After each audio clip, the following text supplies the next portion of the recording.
Hello बच्चों, शुरू करते हैं जेई के 1983 के video solutions.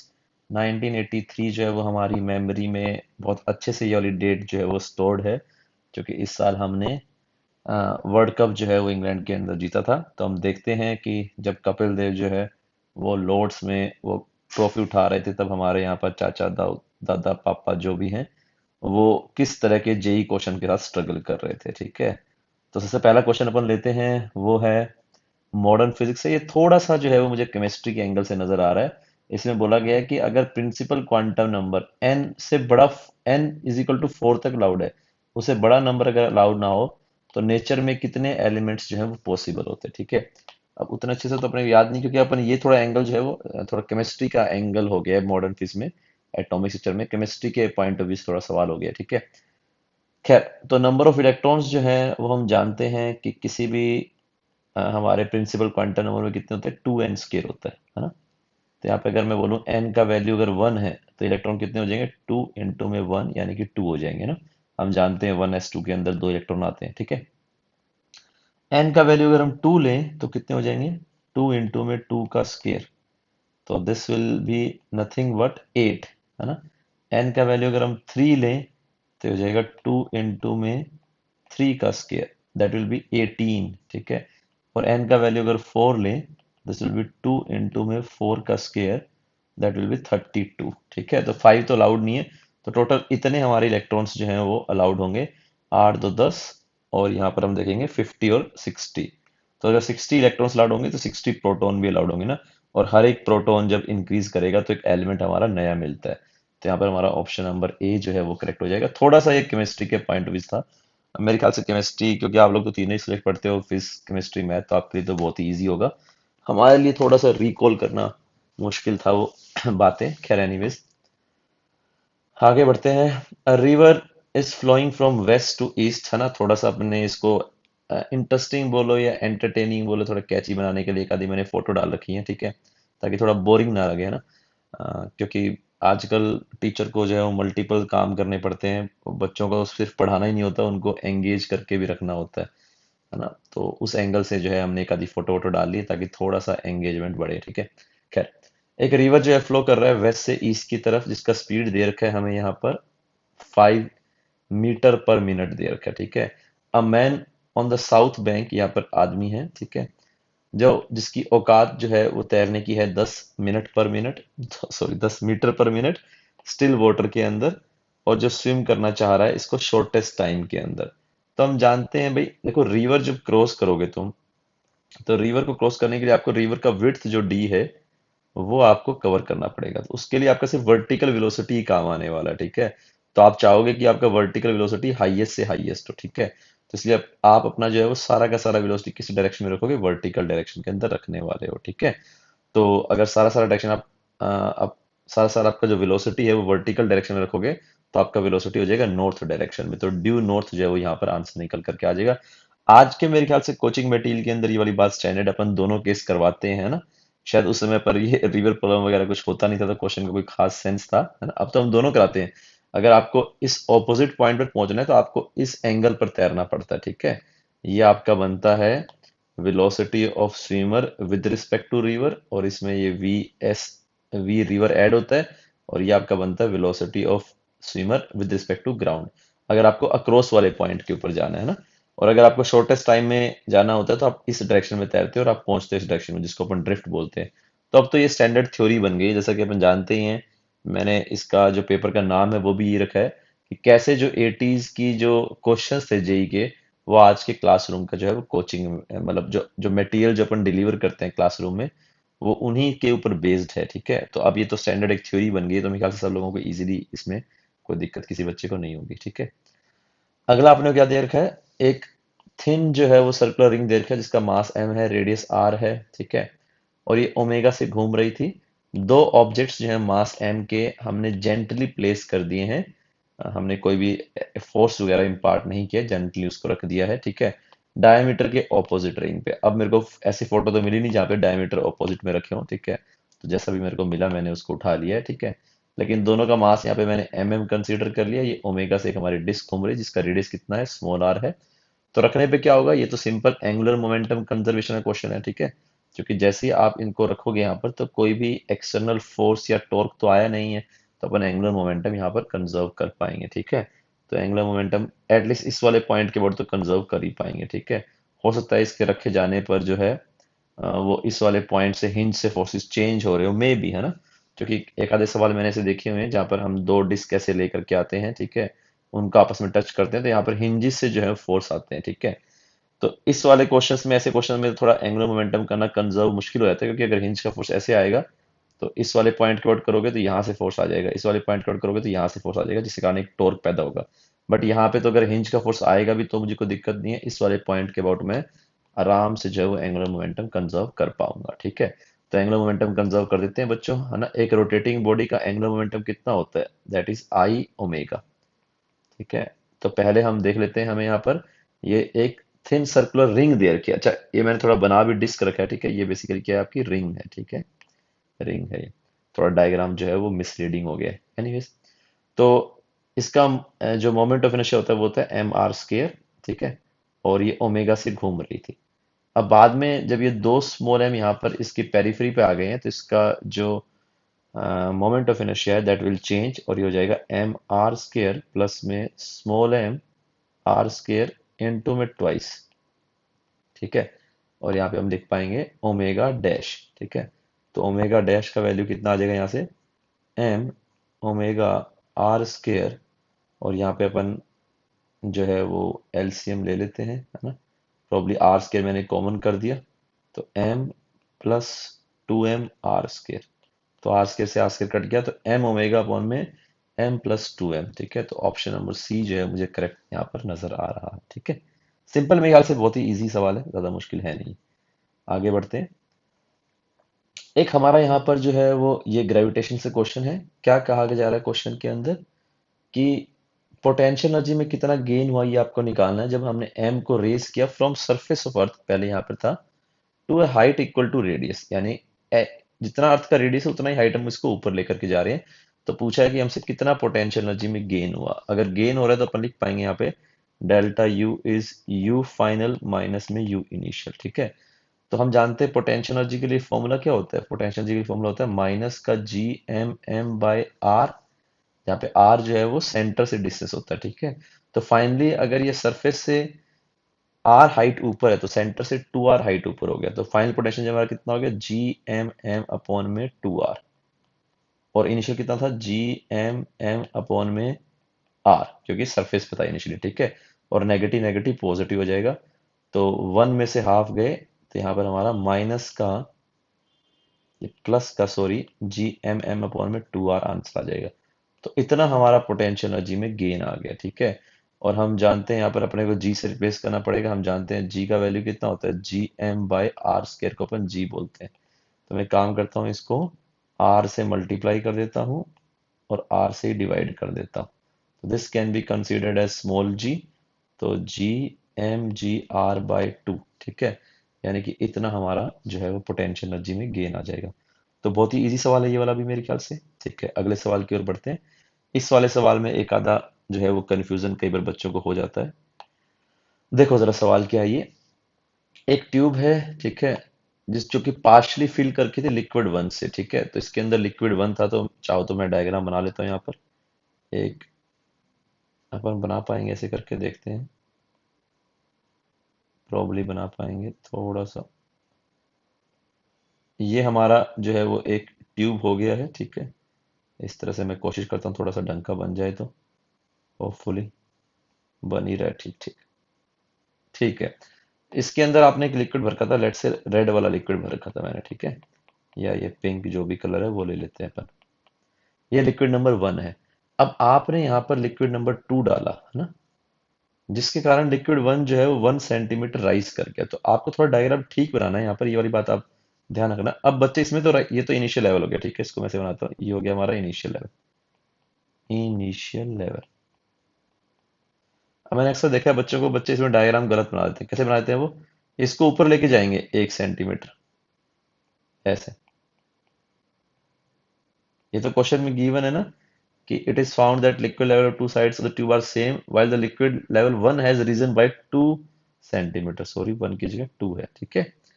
If specific gravity of liquid 1 is 1.1, इसका स्पेसिफिक ग्रेविटी यानी कि रिलेटिव डेंसिटी दे रखा है 1.1।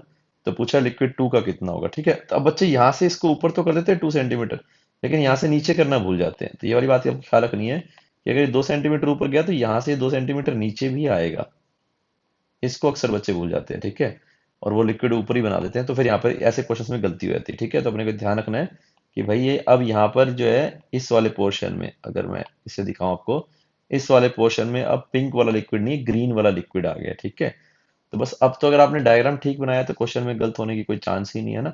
आप यहाँ से घुसो और यहाँ से निकल जाओ। तो यहाँ पे मैं बोलूंगा पी नोट, और इसका मैंने बोल दिया डेंसिटी ऑफ लिक्विड 2, ठीक है, N2 में जी।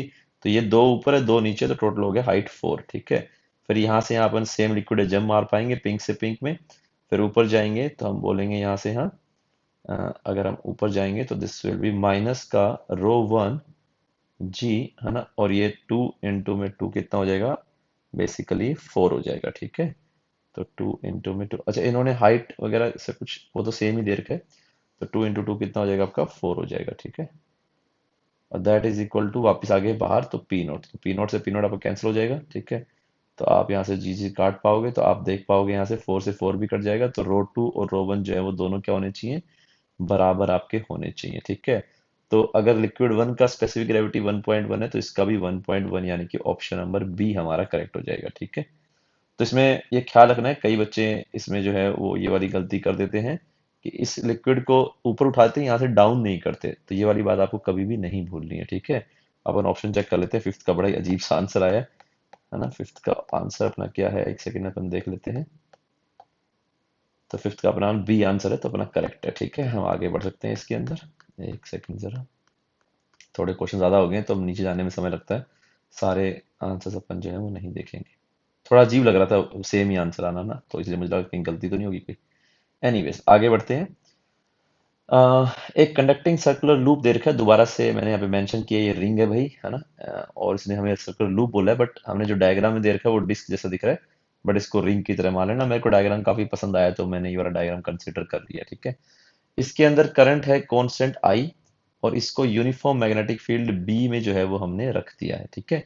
इस तरह से कि बी नोट जो है परपेंडिकुलर है लूप के, है ना, ये हमारा लूप है, इसके बी परपेंडिकुलर है।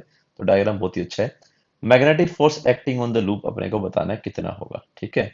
तो अब ये वाला हम सब जानते हैं कि अगर आपका एक कांस्टेंट करंट अगर फ्लो कर रहा है, ठीक है, और वो यूनिफॉर्म मैग्नेटिक फील्ड के अंदर रखा हुआ है, तो किसी भी क्लोज लूप के ऊपर जो है वो नेट मैग्नेटिक फोर्स कितना आता है, 0 आता है, ठीक है। ये सेम सवाल जो 1981 का मैंने पेपर डिस्कस किया उसके अंदर भी आ रखा है, और मैंने वहां पर अच्छे से बताया भी है कि क्लोज लूप का मतलब है तो करंट जो है वो क्लोज लूप होना चाहिए। ऐसे इसको क्लोज लूप नहीं बोलेंगे। अगर ये करंट ऐसे फ्लो कर रहा है, करंट ऐसे फ्लो कर रहा है, तो this is not a close loop, ठीक है। तो करंट अगर क्लोज लूप बना रहा है तो हमेशा जो है हम जानते हैं यहाँ पर मैग्नेटिक फोर्स का वैल्यू होता है आई लेंथ डिस्प्लेसमेंट क्रॉस में बी, अगर करंट यूनिफॉर्म है और मैग्नेटिक फील्ड यूनिफॉर्म है, ठीक है। तो ये अगर सर्कुलर लूप कंप्लीट होता है हमारा, सर्कुलर ना भी हो जाए कोई भी क्लोज लूप होता है, तो हमारा डिस्प्लेसमेंट लेंथ का वैल्यू 0 बन जाता है, ठीक है। तो जितना करंट ऊपर जा रहा है उतना ही टेक्निकली हम देखें तो नीचे भी आता है, जिसके कारण एक मैग्नेटिक फोर्स ऐसा आएगा, एक मैग्नेटिक फोर्स ऐसा आएगा, और वही दूसरे को कैंसिल आउट कर देते हैं। तो आंसर क्या आएगा इसमें, 0 आएगा। आप चाहो तो ध्यान रखते हो, अगर फील्ड यूनिफॉर्म है, ठीक है, और कांस्टेंट करंट फ्लो कर रहा है क्लोज लूप के अंदर, तो उसके ऊपर net magnetic force will always be 0, ठीक है। आगे बढ़ते हैं क्वेश्चन नंबर 7 में।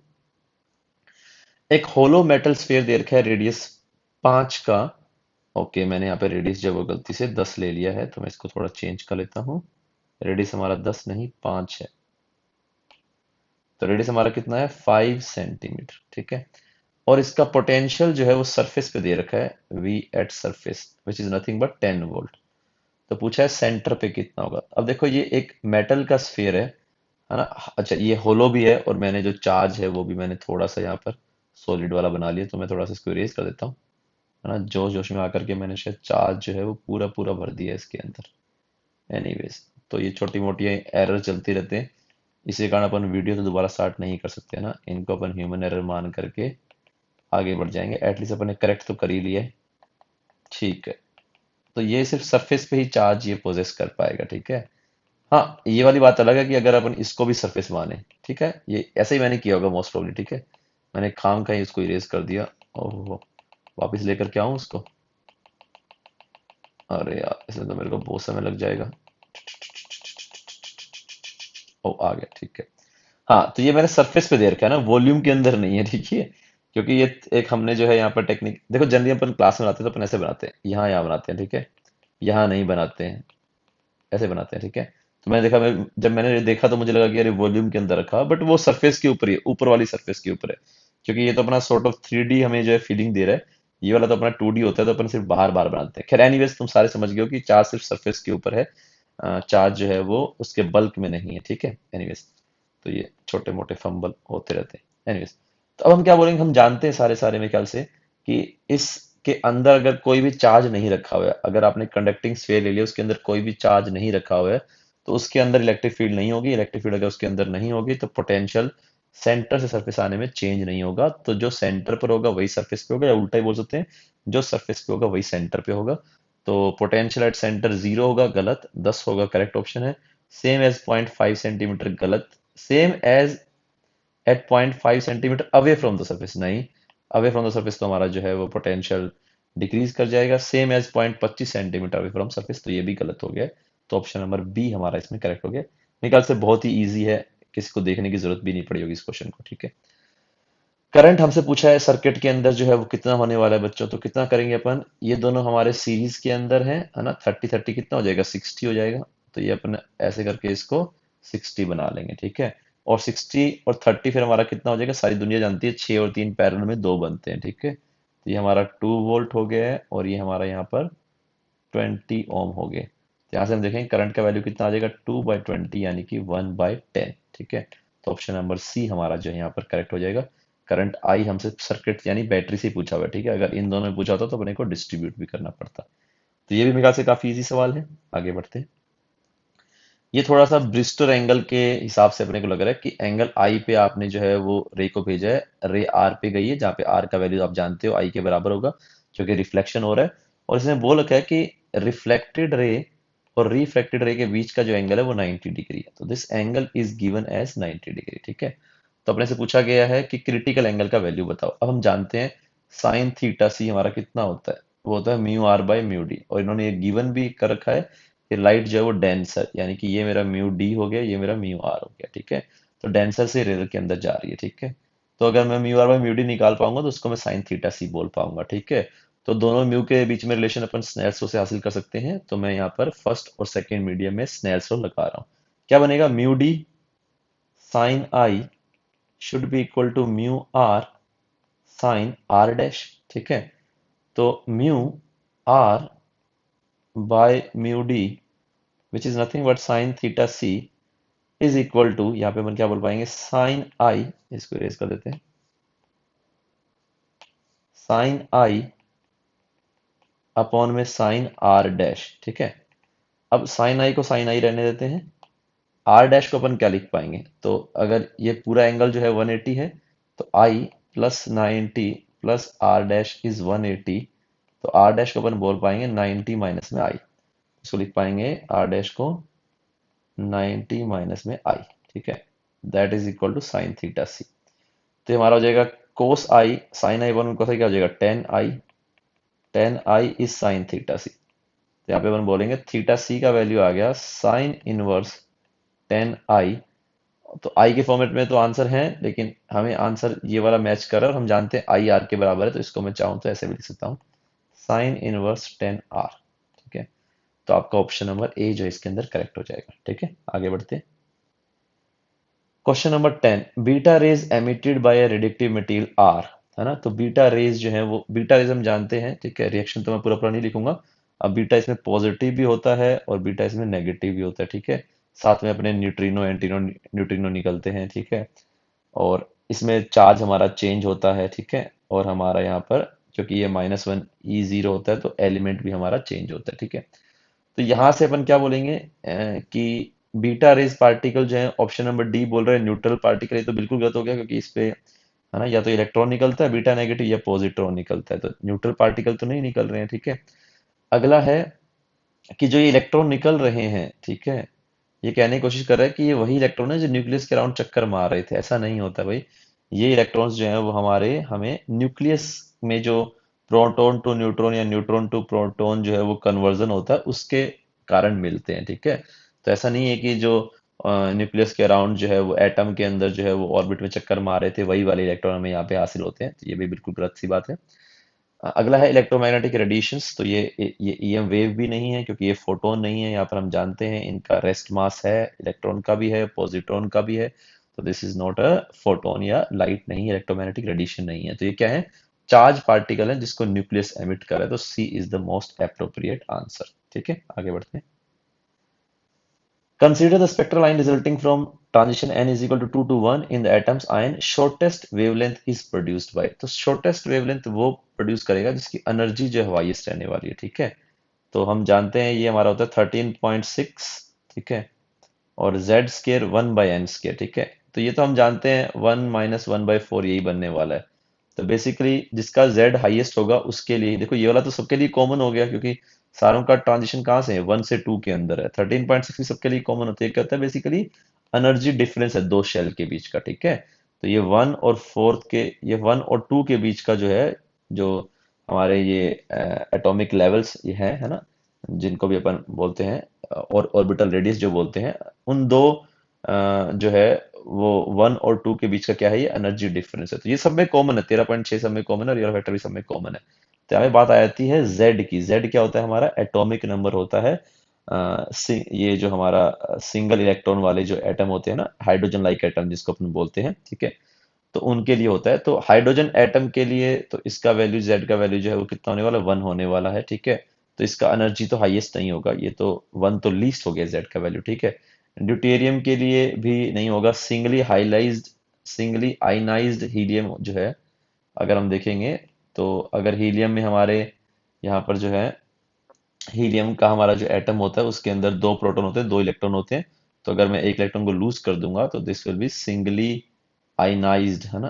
तो यहाँ पर हमारा जो हीलियम का जो न्यूक्लियस है उसके अंदर दो प्रोटॉन रहेंगे, दो न्यूट्रॉन रहेंगे और इलेक्ट्रॉन सिर्फ एक ही रह जाएगा, ठीक है। तो चार्ज इसके ऊपर जो है +1 आ जाएगा। इसको सिंगली आयनाइज्ड हीलियम बोलते हैं। सारे मेरे ख्याल से अवेयर ही होंगे। तो इसके अंदर जेड का वैल्यू 2 हो गया है, तो ये भी हमारा नहीं होने वाला है, ठीक है। क्योंकि डबली आयनाइज में हमारा जेड का वैल्यू कितना मिल जाएगा, 3 मिल जाएगा। तो उसमें एनर्जी डिफरेंस क्या रहेगा, हाईएस्ट रहने वाला है, ठीक है। ड्यूटेरियम एटम में भी हमारा अगर हम देखें तो क्या होता है, अ, ये 1H2 होता है प्रॉब्ली, है ना, ड्यूटेरियम हमारा यहाँ पर। तो इसके अंदर एक प्रोटॉन एक न्यूट्रॉन होता है। हाइड्रोजन में तो एक प्रोटॉन ही होगा हमारा, ठीक है। तो यहाँ पर इसके अंदर भी जेड का वैल्यू 1 ही होने वाला है, ठीक है। तो इसमें तो हम जो है जेड का वैल्यू हाईएस्ट जो है वो हमें डी ऑप्शन के अंदर मिल रहा है। तो हमारा डी ऑप्शन जो है वो करेक्ट ऑप्शन हो जाएगा, ठीक है। ये नहीं, ये नहीं, ये नहीं। एनीवेज आगे बढ़ते हैं। अगला हमें दे रखा है, इक्वेशन दे रखी है हमें एक ये वाली, ठीक है। ये भी यानी काफी सवाल जो है वो मॉडर्न फिजिक्स से आए हैं। तो अभी तक अगर मैं देखूं तो 1 2 3 4 तो मैं देख चुका हूँ, उससे भी ज्यादा। तो काफी मॉडर्न फिजिक्स जो है यहाँ पर, अरे एनसीईआरटी खुल गई भाई। तो यहाँ पर हमें काफी जो है वो मॉडर्न फिजिक्स से जो है पोर्शन आया हुआ नजर आ रहा है, ठीक है। आगे बढ़ते हैं। इस वाले अगला सवाल भी मॉडर्न फिजिक्स के ऊपर ही है। तो पूछा गया है कि ये जो इक्वेशन है ये कौन से प्रोसेस को रिप्रेजेंट कर रही है, ठीक है। तो बीटा डीके बोलो, गामा डीके बोलो या फ्यूजन बोलो, ये तीनों ही प्रोसेस ऐसे होते हैं जिसमें आपका एटॉमिक नंबर जो है वो हायर होता है और उससे लोअर वाला जो है आपका वो बनता है ना। हम जानते हैं, देखो न्यूक्लियर रिएक्शन में अपन जानते हैं कि अगर न्यूक्लियस अनस्टेबल है तो वो स्टेबल में जाने की कोशिश करेगा, ठीक है। अगर वो बहुत बड़ा है तो भी उसका बाइंडिंग एनर्जी जो पर न्यूक्लियन है वो कम होता है, और बहुत छोटा होता है तो भी कम होता है, ठीक है। तो आयरन के लिए वो क्या होता है, हाईएस्ट होता है यहाँ पर, है ना। तो हमेशा जब दो बड़े न्यूक्लियस जो हैं वो डिसइंटीग्रेट करते हैं, ठीक है, अगर उनको इंड्यूस तरह से डिसइंटीग्रेट कराते हैं तो वहां पर अपन उसको न्यूक्लियर रिएक्टर या, है ना, न्यूक्लियर रिएक्टर वगैरह में यूज करते हैं। अगर अपने आप होता है तो अपन उसको रेडिएक्टिविटी का नाम दे देते हैं, ठीक है, जो अपने आप सेल्फ डिसइंटीग्रेशन के अंदर जाते हैं। लेकिन जब दो लाइटर न्यूक्लियाई मिल करके एक हैवियर न्यूक्लियाई बनाते हैं तो उसको अपन फ्यूजन बोलते हैं, ठीक है। जब हमारे दो हैवियर या एक हमारा जो है वो दो लाइटर के अंदर टूटता है, ठीक है। अगर अपने आप टूट जाए तो रेडिएक्टिविटी, अगर फोर्स टूटवाना पड़े तो उसको अपन न्यूक्लियर फ्यूजन का नाम देते हैं, ठीक है। लेकिन दो लाइटर जब मिल करके एक हैवी पार्टिकल बनता है, heavy not in the sense कि इतना हैवी बन जाएगा, बट हल्का, जैसे यहाँ पर हमारे हाइड्रोजन है तो हाइड्रोजन मिलकर के अगर हीलियम बनाएंगे तो हम बोलेंगे कि लाइटर मिलकर के एक हैवियर पार्टिकल बनाया, इसको अपन फ्यूजन बोलते हैं, ठीक है। और फ्यूजन को इनिशिएट करने के लिए आपको बहुत ज्यादा एनर्जी की जरूरत होती है, क्योंकि आपको जो है न्यूक्लियस को पास लेकर के आना होता है, और न्यूक्लियस के अंदर जब बहुत पास आएंगे तो इलेक्ट्रोस्टैटिक रिपल्शन बहुत ज्यादा होगा, क्योंकि डिस्टेंस बहुत कम हो जाने वाला है, ठीक है। तो यहाँ पर हम देखें तो हमारे हाइड्रोजन्स जो है वो मिलकर के हीलियम बना रहे हैं। तो लाइटर पार्टिकल्स मिलकर के एक कंपेरेटिवली रिलेटिवली एक हैवियर पार्टिकल बना रहे हैं। तो ऐसे प्रोसेस को अपन क्या बोलेंगे बच्चों, फ्यूजन का नाम देंगे, ठीक है। तो ये चार ऑप्शन हमारे गलत, fusion is correct option. Next question number 13 के अंदर देखते हैं क्या पूछ रखा है। ये हमें एक थर्मोडायनेमिक साइकिल दे रखी है और हमें इसका वर्क डन पूछ रखा है, साइकिल का कितना होगा, ठीक है। तो अब हम जानते हैं वर्क डन जो है यहाँ पर अपना क्या होता है, एरिया अंडर कर्व होता है, एरिया अंडर कर्व। तो एरिया अंडर कर्व तो ये मेरा रेक्टेंगल हो जाने वाला है यहाँ पे, है ना। तो रेक्टेंगल में ये वाली साइड P है, ये वाली साइड V है, तो सिंपली आ गया आपका वर्क डन का वैल्यू कितना होगा, P इंटू में V आ गया, ठीक है। यहाँ पे तो साइन का भी झंझट मेरे ख्याल से नहीं है, क्योंकि ऑप्शन में पॉजिटिव नेगेटिव नहीं दे रखा है। लेकिन हम फिजिक्स में जो है वो क्लॉकवाइज वर्क डन को जो है वो पॉजिटिव कंसीडर करते हैं, क्योंकि यहाँ पे और यहाँ पे हमारा जो अगर हम देखेंगे तो वॉल्यूम में चेंज तो सेम ही आ रहा है, बट ये जो एक्सपेंशन है वो हमारा हायर प्रेशर के ऊपर है, ठीक है। तो हम एक्सपेंशन को पॉजिटिव वर्क कंसीडर करते हैं। तो क्योंकि ये दोनों ही आइसोबैरिक प्रोसेस हैं, तो P डेल्टा V बनने वाला है, और P दोनों में ही कांस्टेंट है, ठीक है, और डेल्टा V भी दोनों में सेम है, ठीक है। बट P का वैल्यू जिसमें ज्यादा होगा वो वाली वैल्यू हमारी ज्यादा आएगी, ठीक है। तो यहाँ पे P का वैल्यू हमारा इसमें ज्यादा है, ठीक है, और ये क्या है, एक्सपेंशन। वॉल्यूम यहाँ पर हमारा इंक्रीज कर रहा है, तो हम एक्सपेंशन वाले वॉल्यूम को जो है वो work done by gas upon positive consider करते हैं, ठीक है। तो PV हमारा यहाँ पर ऑप्शन नंबर A करेक्ट हो जाएगा। आगे बढ़ते हैं बच्चों। अगले जो क्वेश्चन है कुछ वो हमारे हैं fill in the blanks type, ठीक है। पहला क्वेश्चन क्या पूछा गया हमसे कि एक लाइट वेव है जिसका फ्रीक्वेंसी दे रखा है और वो एक मीडियम में एंट्री मार रही है 1.5, ठीक है। In the medium velocity of light wave is. अब तुम्हें एक बात आता हूँ, देखो मैं यहाँ पे जरा देखो, फिजिक्स अगर मैं तुमसे पूछूं, यहाँ पे थोड़ा मैथ और फिजिक्स में हल्का हल्का मैं तुम्हें फर्क समझाता हूँ। अगर मैं तुमसे बोलूं कि F is equal to M A, एक ऑप्शन है, M is equal to F by A, एक ऑप्शन है, या A is equal to F by M, एक ऑप्शन है। तो अगर आप पूछोगे मैथ से कि इनमें से कौन सा जो फंक्शन है वो ज्यादा करेक्ट है, तो आपका क्या जवाब आएगा, कि तीनों ही इक्वली करेक्ट हैं, ठीक है। लेकिन अगर मैं फिजिक्स के एंगल से पूछूं कि कौन सा तुम्हें ज्यादा करेक्ट नजर आ रहा है, ठीक है, मतलब करेक्ट तो तीनों ही है, मैथमेटिकली तीनों करेक्ट है, मैथमेटिकल एंगल से नहीं कर रहा हूँ, लेकिन किस इक्वेशन का सेंस ज्यादा है, तो अपन बोलेंगे इक्वेशन नंबर थर्ड का सेंस सबसे अधिक है, ठीक है। यहाँ पर तो ये क्या बोल रहा है कि फोर्स डिपेंड कर रहा है कि बॉडी का मास क्या है। तो यानी यहाँ पे कोई ब्लॉक रखा हुआ है तो मैं उसमें जो फोर्स लगाऊंगा वो मेरे इस बात पर डिपेंड करेगा कितना मास है, इस बात पर डिपेंड करता है, ठीक है। तो ये रिलेशन हमें, मैं ये नहीं कह रहा हूँ कि एक इनकरेक्ट है, ठीक है, मैं बता रहा हूँ इसका सेंस नहीं ज्यादा बनता है, ठीक है।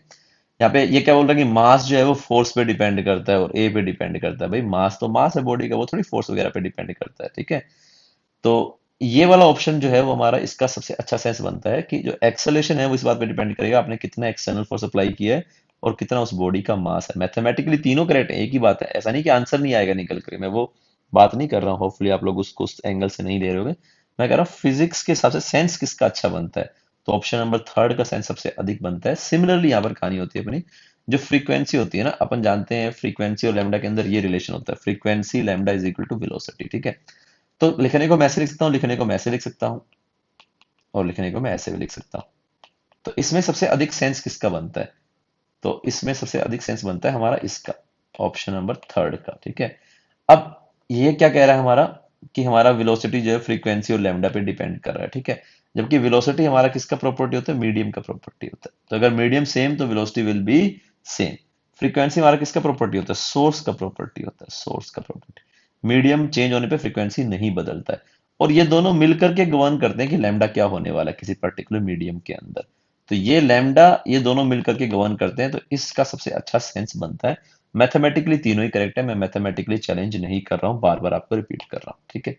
खैर अब हम आते हैं इस वाले क्वेश्चन के अंदर, ये वाला आपको शायद थोड़ा हेल्प करेगा यहाँ पर, कि एक लाइट है हमारी, उसका फ्रीक्वेंसी इतना है और वो एक मीडियम में एंटर करती है जिसका रिफ्रैक्टिव इंडेक्स इतना है, उसका वेलोसिटी कितना है और वेवलेंथ कितना हो जाएगा, ठीक है। तो यहाँ पर हम जानते हैं फ्रीक्वेंसी बदलने वाली नहीं है, तो फ्रीक्वेंसी पहले वाले मीडियम में वही होगी जो सेकंड वाले मीडियम में होगी, और फ्रीक्वेंसी को हम पहले हम वेलोसिटी निकाल लेते हैं, मेरे ख्याल से इजीली निकाल पाएंगे। म्यू का वैल्यू क्या होता है, सी बाई वी होता है, ठीक है, absolute refractive index which is nothing but 3/2। Light का स्पीड वैक्यूम में 3 × 10⁸ इस मीडियम के अंदर निकल करके आ जाएगा, कितना निकल के आ जाएगा, 2 × 10⁸ मीटर पर सेकंड आपका निकल करके आ गया, ठीक है। अब आप बोलोगे कि मीडियम चेंज होने पे फ्रीक्वेंसी नहीं बदलती है, तो F1 must be equal to F2, ठीक है। तो यहाँ पे हमारा F1 का वैल्यू हमें दे रखा है, ठीक है। या अपन सिंपली निकाल सकते हैं कि हमें इसकी भी जरूरत नहीं पड़ेगी। हमें फ्रीक्वेंसी दे रखी है, फ्रीक्वेंसी चेंज होने वाली नहीं है, हमें नया वेलोसिटी मिल गया, तो हमारा नया लैम्डा आ जाएगा, ठीक है। तो हमारा नया लैम्डा कितना हो जाएगा बच्चों, ये नई वाली फ्रीक्वेंसी, ठीक है। हम जानते हैं ना फ्रीक्वेंसी लैम्डा क्या होता है, वी के बराबर। तो नई वाली वेलोसिटी हमारी कितनी है, 2 × 10⁸ और फ्रीक्वेंसी तो नई बोलो पुरानी बोलो एक ही बात है, 5 × 10⁻14, ठीक है। तो लैम्डा का वैल्यू हमारा कितना निकल करके आ जाएगा, 2/5 × 10⁻⁻6, ठीक है। आप चाहो तो इसको एंगस्ट्रॉम एंगस्ट्रॉम में कन्वर्ट कर लो, अक्सर आंसर उसी फॉर्मेट में अपने को देना चाहिए, ठीक है।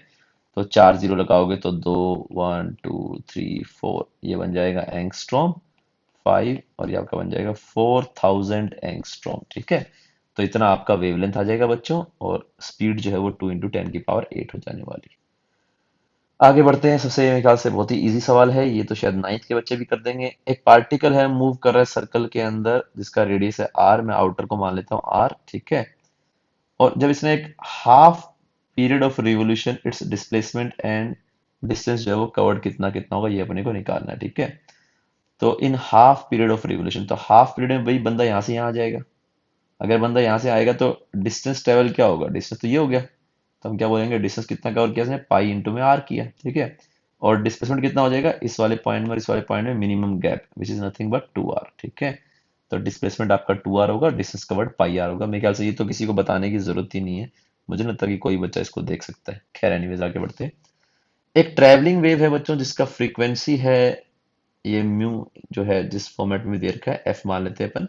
और पार्टिकल का जो डिस्प्लेसमेंट का एम्पलीट्यूड है वो ए है, तो पूछा है पार्टिकल के वेलोसिटी एम्पलीट्यूड को बताओ और पार्टिकल के एक्सेलेरेशन एम्पलीट्यूड को बताओ। तो इसके अंदर क्या होता है, साइनोसॉइडल वेव के अंदर अगर हम देखें, ठीक है, कि साइनोसॉइडल वेव वैसे देना चाहिए इनको ना, कि साइनोसॉइडल वेव अपन मान के ही काम कर रहे हैं।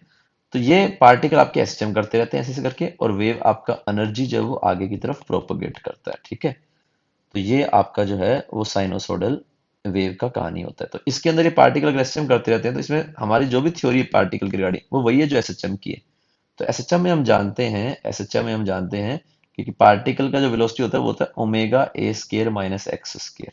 और वेलोसिटी जो मैक्स होता है वो होता है जब वो मीन पोजीशन से पास करता है, एक्स का value zero, which is nothing but omega A. और एक्सेलरेशन का वैल्यू होता है माइनस का ओमेगा स्केयर एक्स, ठीक है। और इसका वैल्यू हमारा मैक्सिमम तब आएगा जब हमारा एम्पलीट्यूड पर होगा, विच इज नथिंग बट माइनस का ओमेगा स्केयर है, मैग्नीट्यूड बोलेंगे तो ओमेगा स्केयर है।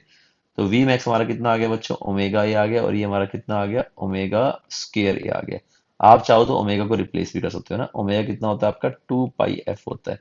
तो omega can be replaced by 2 pi F, तो अपन इसको क्या लिख पाएंगे, 2 पाई म्यू, और ये ए, और ये हो जाएगा हमारा 2 पाई म्यू का स्केयर, ठीक है, पूरे का स्केयर कर दो इंटू में ए,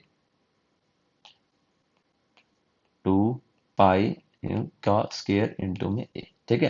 तो ये आपका एम्पलीट्यूड आ जाएगा किसका, वेलोसिटी का और एक्सेलरेशन का। नेक्स्ट क्वेश्चन की ओर अपन बढ़ते हैं बच्चों।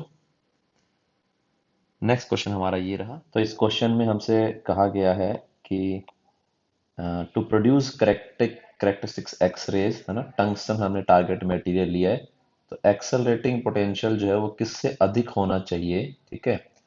और हमें यहाँ पर बाइंडिंग एनर्जी दे रखी है, इनर मोस्ट इलेक्ट्रॉन कितनी होगी, 40 किलो इलेक्ट्रॉन वोल्ट होने वाली है, ठीक है।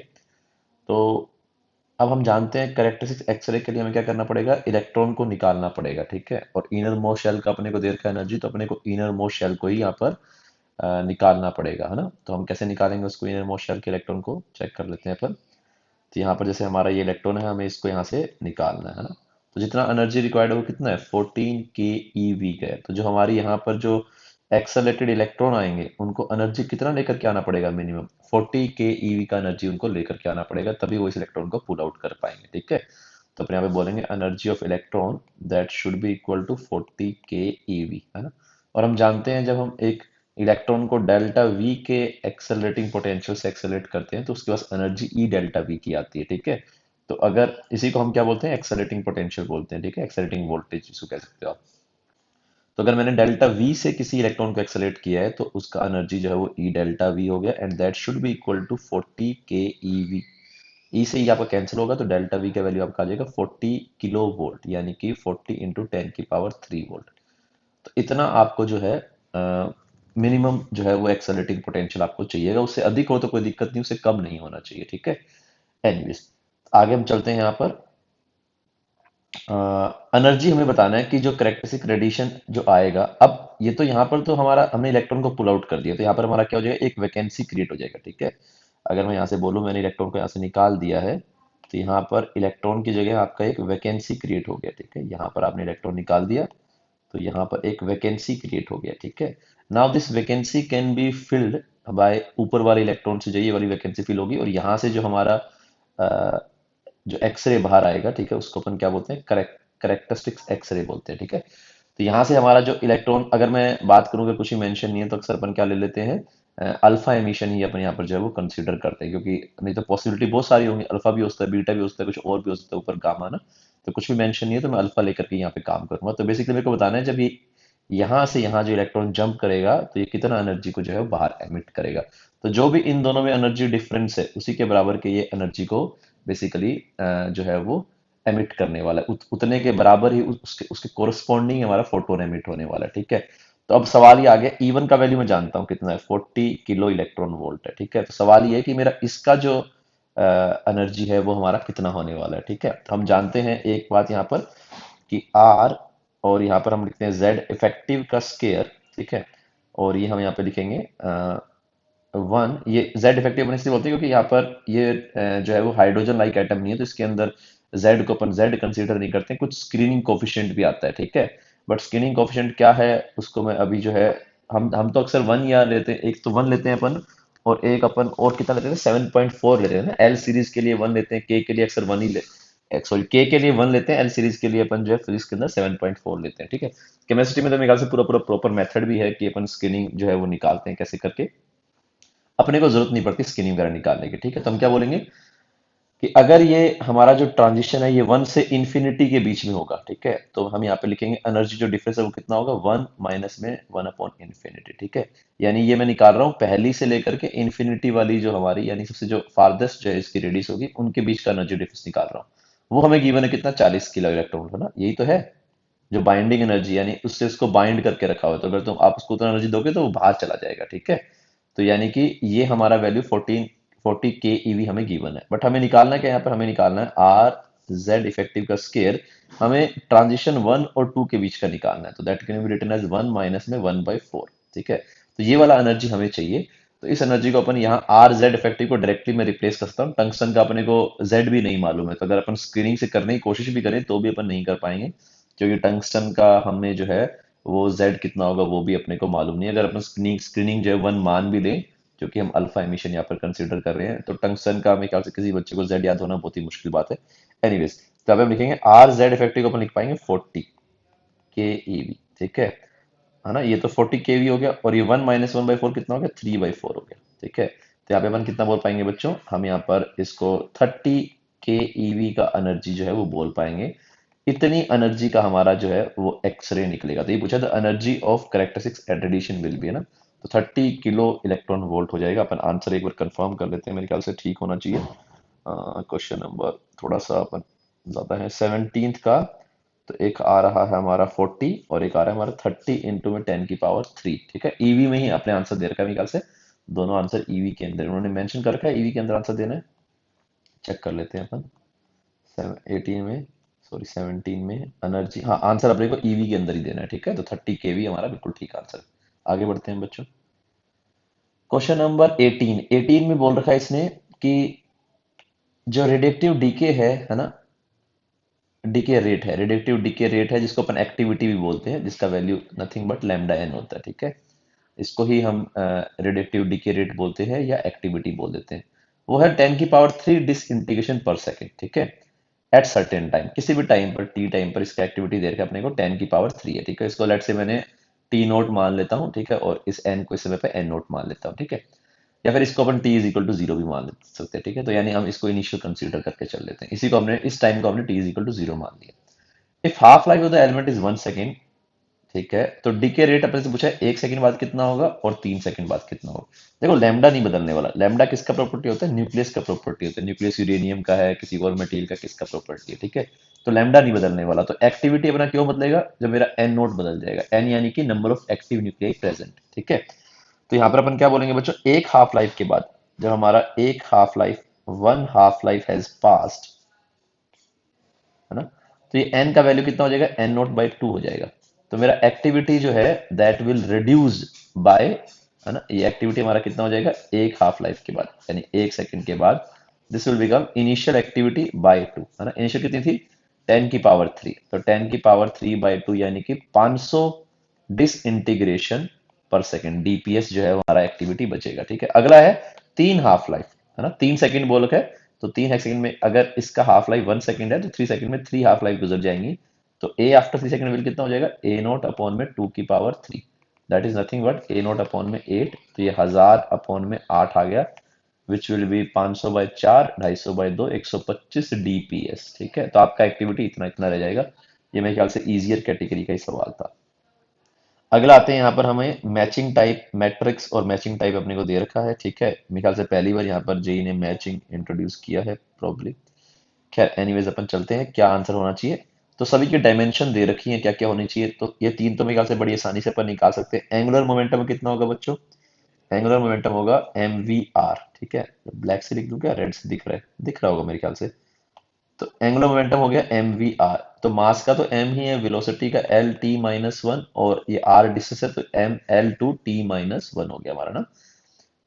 तो ऐसा कोई ऑप्शन मिल रहा है अपने को, M L2t-1, तो एंगुलर मोमेंटम का मेरा यहाँ से R आ गया। ठीक है, लेटेंट हीट, लेटेंट हीट को अपन Q is equal to ml बोल सकते हैं, तो बेसिकली एनर्जी बाय मास, है ना, एनर्जी का कितना होता है, ML2t-2 होता है ना, फोर्स इंटू में डिस्प्लेसमेंट, सबको मालूम होगा फोर्स का तो मास इंटू में एक्सेलरेशन है, कुछ तो अपने को याद ही हो जाते हैं, अगर आपने ठीक से प्रैक्टिस कर रखी है तो एनर्जी वगैरह को, फोर्स वगैरह का तो आपको याद ही हो जाता है, याद ना हो तो निकाल लेना। ठीक है, अपॉन में मास करोगे तो m से m कट जाएगा, कितना आएगा, L2t-2 आएगा, यानी कि अपना लेटेंट हीट का क्या आएगा, U वाला ऑप्शन आएगा। ठीक है, चलो आगे चलते हैं। टॉर्क, टॉर्क का भी हमारा एनर्जी वाला ही होता है, क्योंकि टॉर्क क्या होता है, बेसिकली आर क्रॉस एफ होता है। ठीक है, साइन थीटा का तो कुछ आएगा नहीं, तो एफ इंटू में R, basically F dot R करो या एफ क्रॉस आर करो, डायमेंशनली तो सेम ही बनेगा। तो इसका भी एनर्जी वाला ही होता है, कितना होता है, ML2t-2 होता है। ठीक है, तो ML2t-2 यानी टॉर्क का मैं लिख देता हूँ यहाँ पे ML2t-2, यानी कि ये एनर्जी वाला विच इज पी। अब तीन हमारे आ रहे हैं, कैपेसिटेंस, इंडक्टेंस, रेजिस्टिविटी। ठीक है, तो कैपेसिटेंस का अपन पहले निकाल लेते हैं, फिर अपन आगे प्रोसीड इसके अंदर कर सकते हैं। ठीक है, या अपन रेजिस्टेंस का भी पहले निकाल सकते हैं, एक ही बात है, जिसका मर्जी पहले निकालो फिर बाकी निकल जाएंगे। चलो मैं कैपेसिटेंस का ही निकाल देता हूँ। तो अब अपन डी निकाल रहे हैं कैपेसिटेंस का। कैपेसिटेंस अपन होता है epsilon not a by D. ठीक है, अगर इप्सिलॉन नॉट का मैं निकालूं तो क्या बोलूंगा बच्चों, force is equal to Q square upon में इप्सिलॉन नॉट आर स्केयर होता है। ठीक है, ऐसा होता है अपना, है ना, अगर मैं डायमेंशन के एंगल से बोलूं तो इप्सिलॉन नॉट को मैं कितना लिख पाऊंगा, यहाँ पर मैं लिख पाऊंगा क्यू स्केयर अपॉन में एफ आर स्केयर, और एक यहाँ पे एक, है ना, यहाँ पे अगर हम देखेंगे तो एरिया भी आर स्केयर है और ये एक आर है ना, तो आर स्केयर से आर स्केयर कट जाएगा, तो क्यू स्केयर एफ आर आ गया अपना ना, एफ आर बेसिकली एनर्जी है, तो क्यू स्केयर हमें आंसर क्यू के फॉर्म में देना है, तो मैंने लिख दिया क्यू स्केयर, और F R is nothing but energy, तो ML2t-2, तो ये कितना हो जाएगा बच्चों, ये हमारा हो जाएगा m की पावर -1। ठीक है, m की पावर -1 यहाँ पे दिख रहा है मुझे, और q की पावर 2, L की पावर-2, t की पावर 2, तो यहाँ पे मुझे जो कैपेसिटेंस का दिखाई दे रहा है, मैं अलग पेन से बना देता हूँ, वो मुझे ये वाला दिखाई दे रहा है, t। ठीक है, ये हमारा कैपेसिटेंस का आ गया। ठीक है, आगे बढ़ते हैं, थोड़ा सा स्पेस यहाँ पे अपने लिए पैदा कर लेते हैं। चलो, अब हमें निकालना है यहाँ पर रेजिस्टेंस का, रेजिस्टेंस का बोलो या रेजिस्टिविटी का बोलो। देखो अब यहाँ पर रेजिस्टिविटी के लिए अपन थोड़ा सा स्मार्ट तरीके अपना सकते हैं। ठीक है, जैसे e की पावर-TRC होता है ना, अपन जानते हैं कि ये जो है वो डायमेंशनलेस टर्म होगा, तो T upon R C must be a dimensionless term. ठीक है, तो हम बोलेंगे कि आर सी का जो डायमेंशन है वो वही होगा जो T का होगा। ठीक है, तो आर सी का dimension will be equal to T का डायमेंशन, है ना। तो आर का हमें निकालना है, आर को हम बोलते हैं रेजिस्टिविटी, इनटू में लेंथ बाय एरिया, कैपेसिटेंस का अपन अब निकाल ही चुके हैं, और यहाँ पर टी के बराबर होगा, तो रेजिस्टिविटी कितना आ जाएगा, एल बाई ए को मैं बेसिकली एल लिख सकता हूँ, तो टी इंटू में एल बाय सी। ठीक है, तो टी का वैल्यू तो टी हो गया, एल का वैल्यू एल हो गया, सी का वैल्यू अपन उल्टा कर देते हैं, तो सी हो जाएगा m की पावर 1, L की power 2, which will become L की पावर 3, t की पावर 2, विच जिसको अपन उल्टा करने वाले हैं, तो t की पावर-2, तो एक पहले से है तो -1 बचेगा, और q की पावर 2 को q की पावर-2 कर देंगे, तो q की पावर-2 कहाँ है, q की पावर-2 मुझे यहाँ पर दिखाई दे रहा है, l की वैल्यू 3 दिखाई दे रही है, t की वैल्यू -1, तो बिल्कुल सही लग रहा है मुझे, तो रेजिस्टिविटी का हमारा ये निकल करके आ जाएगा। ठीक है, अब रेजिस्टिविटी का ये आ गया अपने को। अब अपने को निकालना है इंडक्टेंस का। इंडक्टेंस के लिए अपन ये वाला सहारा ले सकते हैं यहाँ पर, ठीक है। अपन बोल सकते हैं कि e की power minus are T by L आता है एक्सप्रेशन के अंदर, है ना। तो अपन यहाँ पे बोलेंगे आर बाई एल का डायमेंशन जो है वो वही होने वाला है। ये बड़ी मक्खी बोल रही है। अरे भाग जाए यहाँ से।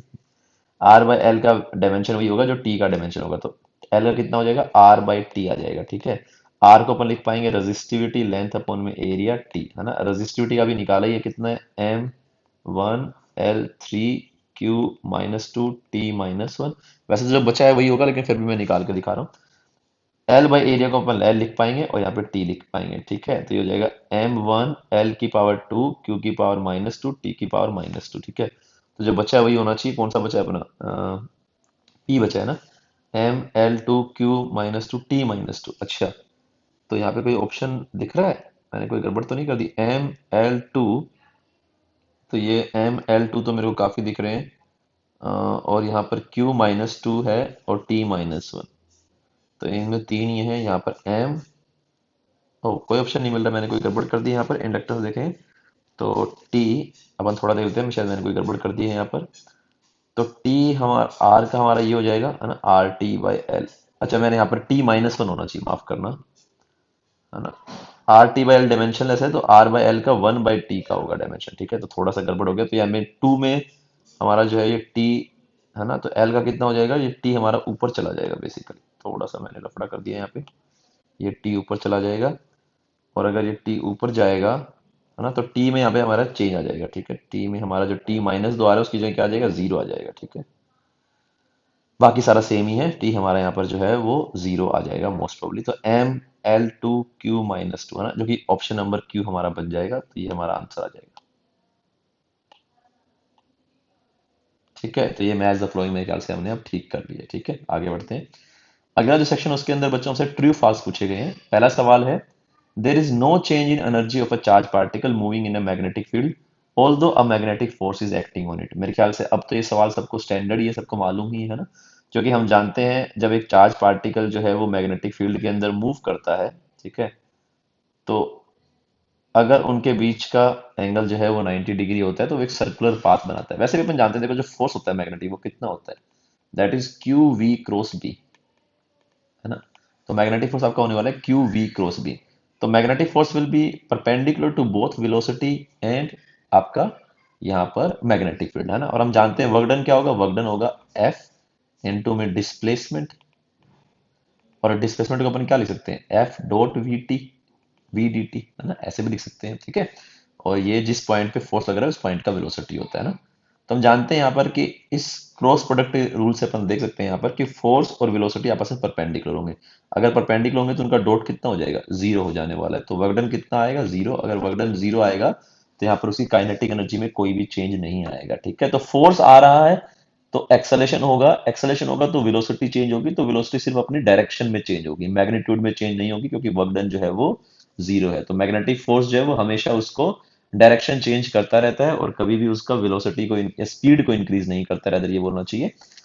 तो हमेशा वो उसको सर्कुलर पाथ में घुमाने की कोशिश करता है। सर्कुलर भी बन सकता है, हेलिकल भी बन सकता है, डिपेंडिंग अपॉन वेलोसिटी और बी के बीच का एंगल क्या है, ठीक है। But there will be no work done on it, और काइनेटिक एनर्जी कभी भी चेंज नहीं होने वाला। आगे चलते हैं क्वेश्चन नंबर 21 की ओर।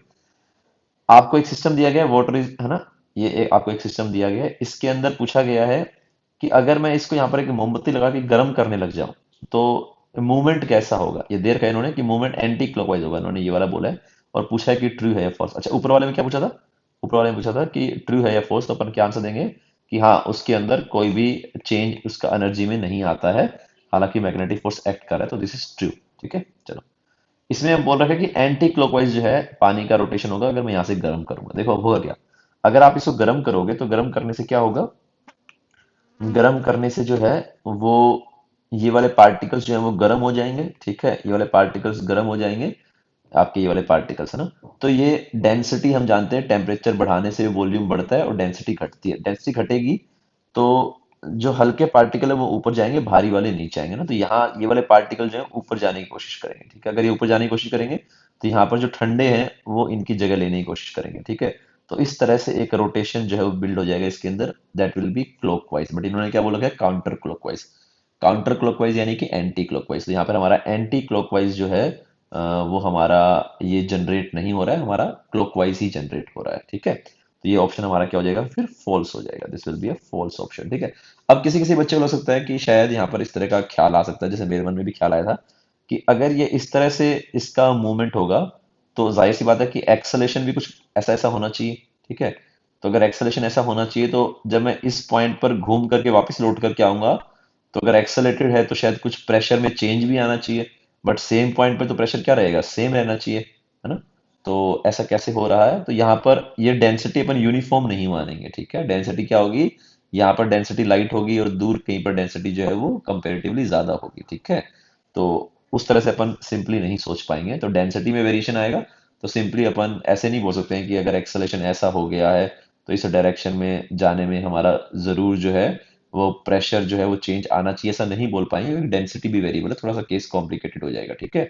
अपन सिंपली रो कांस्टेंट मान करके अज्यूम करेंगे तो हमें गलत जो है वो अजम्पशन अपने गलत जो है वो कंक्लूजन निकाल सकते हैं, अजम्पशन तो नहीं बोलना चाहिए, कंक्लूजन अपन गलत निकाल सकते हैं। एनीवेज, खैर इसका आंसर तो सिंपल था, ये आंसर बेसिकली फॉल हो गया, फॉल्स हो गया, क्योंकि जो मूवमेंट है वो क्लॉकवाइज होगा, इन्होंने एंटी क्लॉकवाइज दे रखा है, ठीक है। आगे बढ़ते हैं। दो बॉल्स हैं डिफरेंट मासेस की जिनको वर्टिकली अपवर्ड फेंका गया है सेम स्पीड से, ठीक है। तो कहा गया है कि वो अपने वापस पॉइंट ऑफ प्रोजेक्शन पर आएंगे। देखो तुमने इसको M1 से फेंका, ठीक है, ये लोड करके वापस आएगा, इसको तुमने M2 से फेंका, लोड करके वापस आएगा। मेरे ख्याल से ये वाली बात तो सबको मालूम ही है अब, है ना, कि लोड करके जो आएंगे तो उनका वेलोसिटी सेम रहता है, क्योंकि एयर रेजिस्टेंस अगर नहीं लिया है ना, एयर अगर रेजिस्टेंस को हम कंसीडर करेंगे तो बात अलग हो जाएगी। अगर एयर रेजिस्टेंस नहीं लिया तो अपन बोल पाएंगे एनर्जी कंजर्वेशन से कि जो एनर्जी आपको आपने इसको दी थी उतनी ही एनर्जी से ये वापस लोड करके आएगा, ठीक है। तो इनको आपने सेम स्पीड दी थी, तो ये जब वापस आएंगे तो पहले काइनेटिक एनर्जी पोटेंशियल में कन्वर्ट होगी और फिर वापस पोटेंशियल जो है वो काइनेटिक में कन्वर्ट हो जाएगी। तो जो आपने इसको एनर्जी दी है वही निकल करके आएगा, तो हाफ m1 v² का एनर्जी दिया तो लौटते वक्त भी इतना ही एनर्जी आएगा। तो इतना ही एनर्जी आएगा, तो स्पीड कैन नॉट चेंज, ठीक है। एनर्जी डिफरेंट डिफरेंट होंगे क्योंकि मासेस अलग अलग है, स्पीड सेम है, बट स्पीड जो है वो दोनों का सेम आने वाला है, ठीक है। एनर्जी सेम नहीं बोलेंगे, स्पीड सेम बोलेंगे, ठीक है। क्योंकि कोई भी एनर्जी लॉस नहीं हो रहा है तो उतनी ही एनर्जी से वापस आएंगे, ठीक है। तो उतनी स्पीड से भी वापस आएंगे क्योंकि मास थोड़ी बदल रहा है, ठीक है। तो ये तो मेरे ख्याल से बड़ा स्टैंडर्ड सवाल है, तो यहाँ पर अपन बोलेंगे ट्रू है ये वाली बात कि जब वो नीचे आएंगे तो दोनों का स्पीड हमारा सेम होने वाला है। आगे बढ़ते हैं।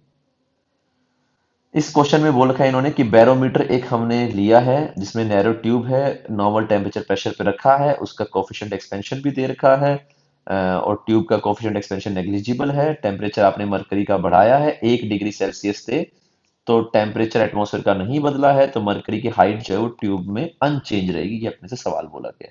अब हम जानते हैं पी एटमॉस्फेयर कितना होता है बच्चों, पी एटमॉस्फेयर होता है यहाँ पर रो मरकरी GH, ठीक है।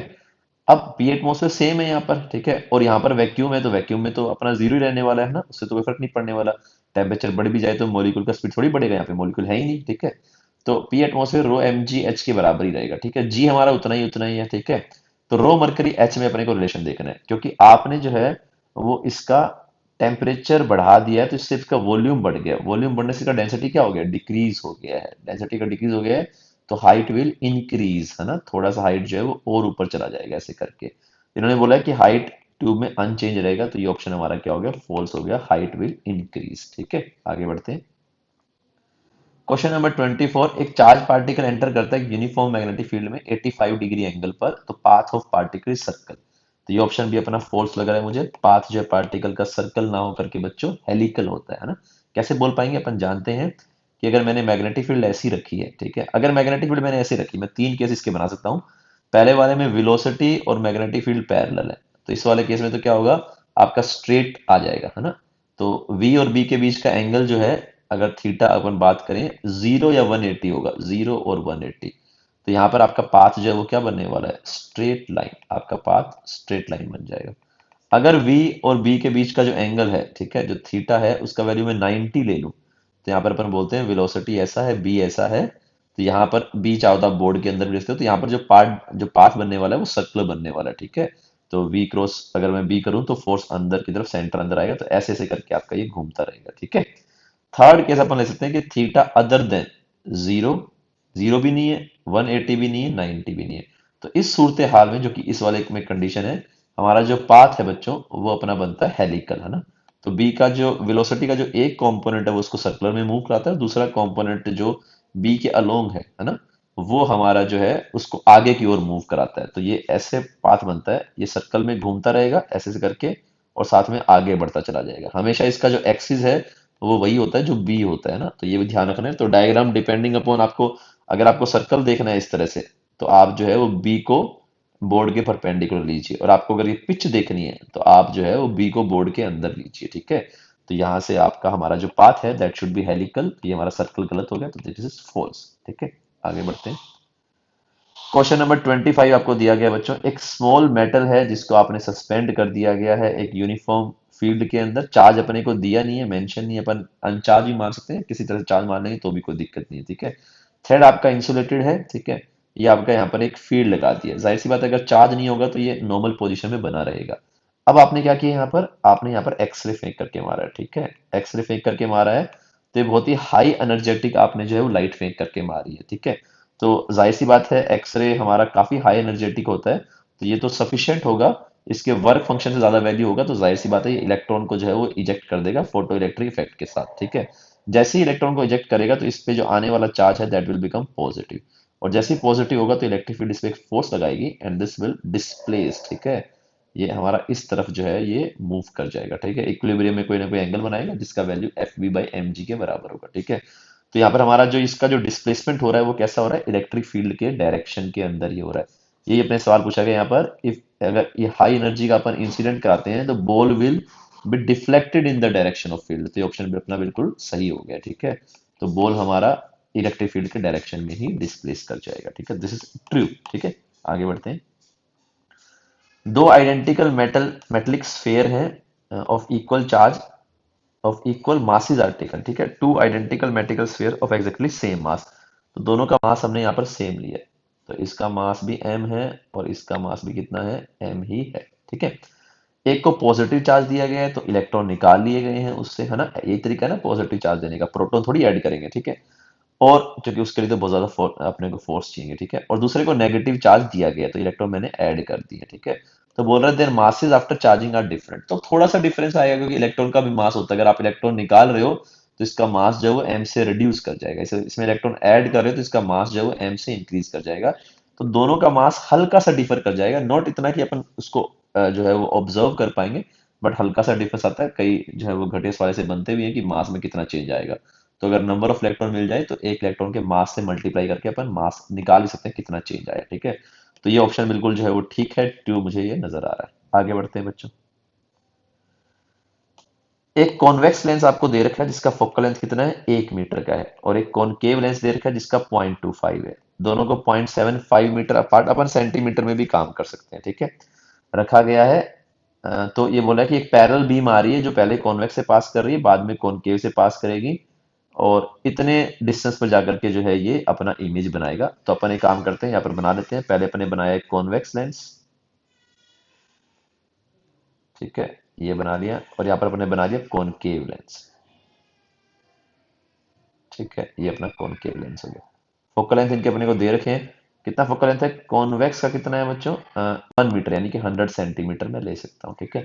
और कॉनकेव का कितना दे रखा है, नेगेटिव तो होता ही इसका 1/4 यानी कि 25 सेंटीमीटर, ठीक है, ये अपने को दे रखा है ना। और इनके बीच का गैप जो है वो कितना है, 75 सेंटीमीटर है, ठीक है। क्योंकि सेंटीमीटर में काम करना अपने थोड़ा सा अच्छा लगता है इसके अंदर, है ना। और एक पैरेलल बीम आ रही है, ठीक है, और बोला गया है कि वो कहाँ पर, 550 सेंटीमीटर पे जो है वो कनकेव लेंस से इमेज बनाएगी। तो पहले तो ये अपने फोकल लेंथ पे बनाएगा, है ना, फोकल लेंथ पे बनाएगा, यानी कहाँ बनाएगा, यहाँ पर ऐसे बनाएगा, ये इमेज कहाँ बनाएगा, ऐसे बनाएगा, ठीक है। इसका ये यहाँ से 25 सेंटीमीटर पे बनाएगा, ठीक है। तो इसके लिए जो रेज हैं वो कहाँ पर आ जाएंगे, इसके फोकस पर आ जाएंगे, ठीक है, थोड़ा ज्यादा इरेज हो गया, है ना। इसके लिए जो रेज हैं वो कहाँ आ जाएंगी, ये जो रेज है ना। अब जो इसके लिए इमेज है, जो इसके लिए रिफ्रैक्टेड रेज है, वो इसके लिए क्या है, इंसिडेंट रेज है। तो ये जो इमेज बना है कॉन्वेक्स लेंस का, this will act as an object for concave lens, ठीक है। तो अगर कॉनकेव लेंस का ऑब्जेक्ट बनेगा तो अपन यहाँ पे चाहें तो लेंस फॉर्मूला लगा सकते हैं, -1/u + 1/v इज 1/f, ठीक है। और इसको मैंने पॉजिटिव मान लिया और इसको मैंने नेगेटिव मान लिया। वैसे हम जानते हैं फोकस पर है, तो जो इमेज है वो हमारा कहाँ बनने वाला है अपन चेक कर लेंगे अभी, है ना। तो ये इमेज इन्फिनिटी बनेगा, तो ये वाला ऑप्शन मेरे को गलत नजर आ रहा है, अपन चेक करते हैं। यू का वैल्यू मैंने पुट कर दिया बच्चों, यू का वैल्यू मेरा कितना होगा, 25 सेंटीमीटर, वो भी प्लस का, ठीक है। दिस इज 1 में v, ठीक है। और यहाँ पर जो है ये हमारा अपन बोल पाएंगे u का वैल्यू प्लस का 25 है, फोकल लेंथ कितना हो गया इसका, माइनस का 25 हो गया, ठीक है। तो ये कट जाएगा तो 1/v का वैल्यू कितना आ जाएगा, 0 आ जाएगा, तो v का वैल्यू कितना आएगा आपका, इन्फिनिटी आएगा, ठीक है। बट इन्होंने क्या बोला है कि इमेज यहाँ पर बनेगा, तो ये ऑप्शन हमारा क्या हो गया बच्चों, फॉल्स हो गया, ठीक है। तो 27 का अपन आंसर चेक कर लेते हैं एक बार, मेरे को याद नहीं है। तो 27 का फॉल्स, ठीक है। चलो आगे बढ़ते हैं अगले ट्रू फॉल्स में। 28th, a beam of light passing through a prism gives no spectrum। इस वाली बात को अंडरस्टैंड करते हैं, देखते हैं क्या है क्वेश्चन में। तो नेक्स्ट क्वेश्चन में ये हमसे पूछ रहा है कि अगर एक वाइट लाइट को अपन जो है वो होलो प्रिज्म से पास करें तो हमें क्या कोई स्पेक्ट्रम मिलेगा, ठीक है। तो होलो प्रिज्म बेसिकली क्या होगा बच्चों, होलो प्रिज्म यानी कि अंदर भी एयर है ना, और बाहर भी एयर है, बट एक हल्की सी यहाँ पर ग्लास की लेयर है, ठीक है, ऐसे करके है ना। तो बस होलो यही मतलब हुआ ना इसका, यहाँ पे एयर है, यहाँ पे आपकी एयर है, बस एक हल्की सी आपकी ग्लास की एक सॉर्ट ऑफ स्लैब हो गई है, ठीक है, इस तरह से, है ना। तो अगर आपकी हल्की सी जो है वो ग्लास की स्लैब हो चुकी है यहाँ पर, तो अपन क्या कहेंगे बच्चों, इसके अंदर जो है, अब इसको मैं स्लैब में दिखा रहा हूँ आपको डिस्पर्जन क्यों नहीं होता है, ठीक है। तो मैंने यहाँ पर एक रे ली, वाइट लाइट ये, तो लेड जो रेड कलर है उसका वेवलेंथ हाईएस्ट है, तो म्यू लीस्ट होगा, तो इसमें बेंडिंग लीस्ट होगा, ठीक है। लेकिन जैसे ही ये स्लैब से बाहर आएगी तो अपने इनिशियल जो डायरेक्शन होती है उसके पैरेलल होती है ना, इसी को अपन लेटरल शिफ्ट बोलते हैं, हम कैलकुलेट भी करते हैं ना। और जो हमारी वायलेट वाली है वो क्या होगी, हाईएस्ट बेंड होगी, ठीक है। लेकिन वो भी जब बाहर आएगी तो इसके पैरेलल हो जाएगी। तो देखने में अपने को ऐसे लग रहा है कि रेड लाइट और ब्लू लाइट जो है यहाँ पर वो सेपरेट सेपरेट हो गए, ठीक है। बट यहाँ पर अगर हम ध्यान देंगे तो जो ऊपर वाला जो मेरा एक और है यहाँ पर ना, ऊपर वाला जो हमारी एक और लाइट रे आ रही है, तो ये भी तो बेंड करेगी, ये भी बेंड करेगी, तो क्या कैसा होगा इसके अंदर, देखो इसके अंदर अगर ये नहीं मुड़ती तो ऐसे जाती, ऐसे, ठीक है। लेकिन ये बेंड हुई, और ये रेड जो है वो कम बेंड हुई, तो रेड हमारा कुछ ऐसे चला जाएगा, और वायलेट जो है वो ज्यादा बेंड होगा, तो वायलेट कुछ ऐसे चला जाएगा। तो यहाँ पर हम देख पा रहे हैं कि ऊपर वाले का रेड और नीचे वाले का जो वायलेट है वो आपस में मिक्स हो गया है। तो ये हमारा इस तरह से सारे कलर मिक्स हो जाएंगे, तो हमें यहाँ पर व्हाइट लाइट जो है वो मिलने वाली है, ठीक है। तो हमें डिस्पर्जन यहाँ पर नहीं मिलता है, ठीक है। अगर एक रे को देखोगे तो ऐसा लगेगा कि कलर्स जो है वो सेपरेट हो रहे हैं, ठीक है। बट क्योंकि मल्टीपल रेज आएंगी, ठीक है, ऐसे ऐसे ऐसे करके, है ना, तो सबके जो हैं रेड वो ब्लू के साथ मिक्स होकर के अल्टीमेटली अपने को वापस वहां पर भी व्हाइट लाइट ही मिलने वाली है, ठीक है। तो इसके अंदर कोई भी हमारा डिस्पर्जन नहीं होगा। अगर डिस्पर्जन नहीं होगा तो यहाँ पर भी अपन देख सकते हैं कि ये अगर व्हाइट लाइट गई है तो यहाँ से हमें मिलने वाली व्हाइट लाइट ही हम बोलेंगे, है ना। और इतना मुड़ेगा भी नहीं, हल्का से मुड़ेगा, ठीक है। यहाँ पे तो मैंने ज्यादा मोड़ दिया है, ठीक है। तो इतना मेरे को मोड़ना भी नहीं चाहिए, हल्का सा इसमें जो है वो मुड़ाव आएगा हल्का सा, और उसको तुम ऑलमोस्ट नेग्लेक्ट ही कर सकते हो, ठीक है, ऐसे करके थोड़ा सा हल्का हल्का बेंडिंग जो है यहाँ पर हल्का सा आ सकता है, ठीक है। खैर डायरेक्शन तो वैसे भी हम जानते हैं स्लैब के अंदर जो है वो पहली वाली के पैरेलल ही होगी। हल्का सा लेटर शिफ्ट आएगा, अगर टी को जीरो मान लोगे तो हम जानते हैं लेटर शिफ्ट का फॉर्मूला क्या होता है, टी इंटू में जो है वो आई माइनस आर अपॉन में, है ना, ये वाला होता है कोस आर, ऐसे होता है sine I minus R upon में कोस आर। टी का वैल्यू जीरो होगा तो शिफ्ट को भी हम जीरो कंसीडर कर लेंगे, ठीक है। तो ग्लास स्लैब के अंदर जो है वो हमें कोई भी डिस्पर्जन नहीं मिलता है, तो कोई भी स्पेक्ट्रम देखने को हमें यहाँ पर नहीं मिलेगा, ठीक है। ये मैंने रीजनिंग जो है यहाँ पर एक्सप्लेन कर दी, होपफुली आप लोगों को समझ में आ गई होगी।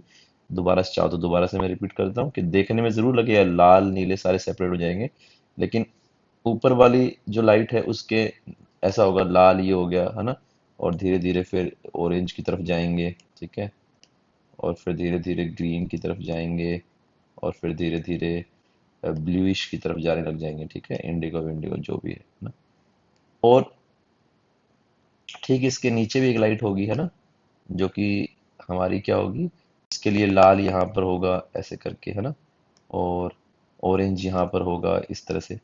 तो कलर्स आपस में सारे सारे क्या होने लग जाएंगे, मिक्स होने लग जाएंगे, ठीक है। इसका लाल हरा मिक्स हो गया, किसी और का यहाँ से ब्लू आ जाएगा, तो ओवरऑल जो है वो सारे कलर मिक्स होकर के व्हाइट ही लाइट प्रोड्यूस करते हैं, ठीक है।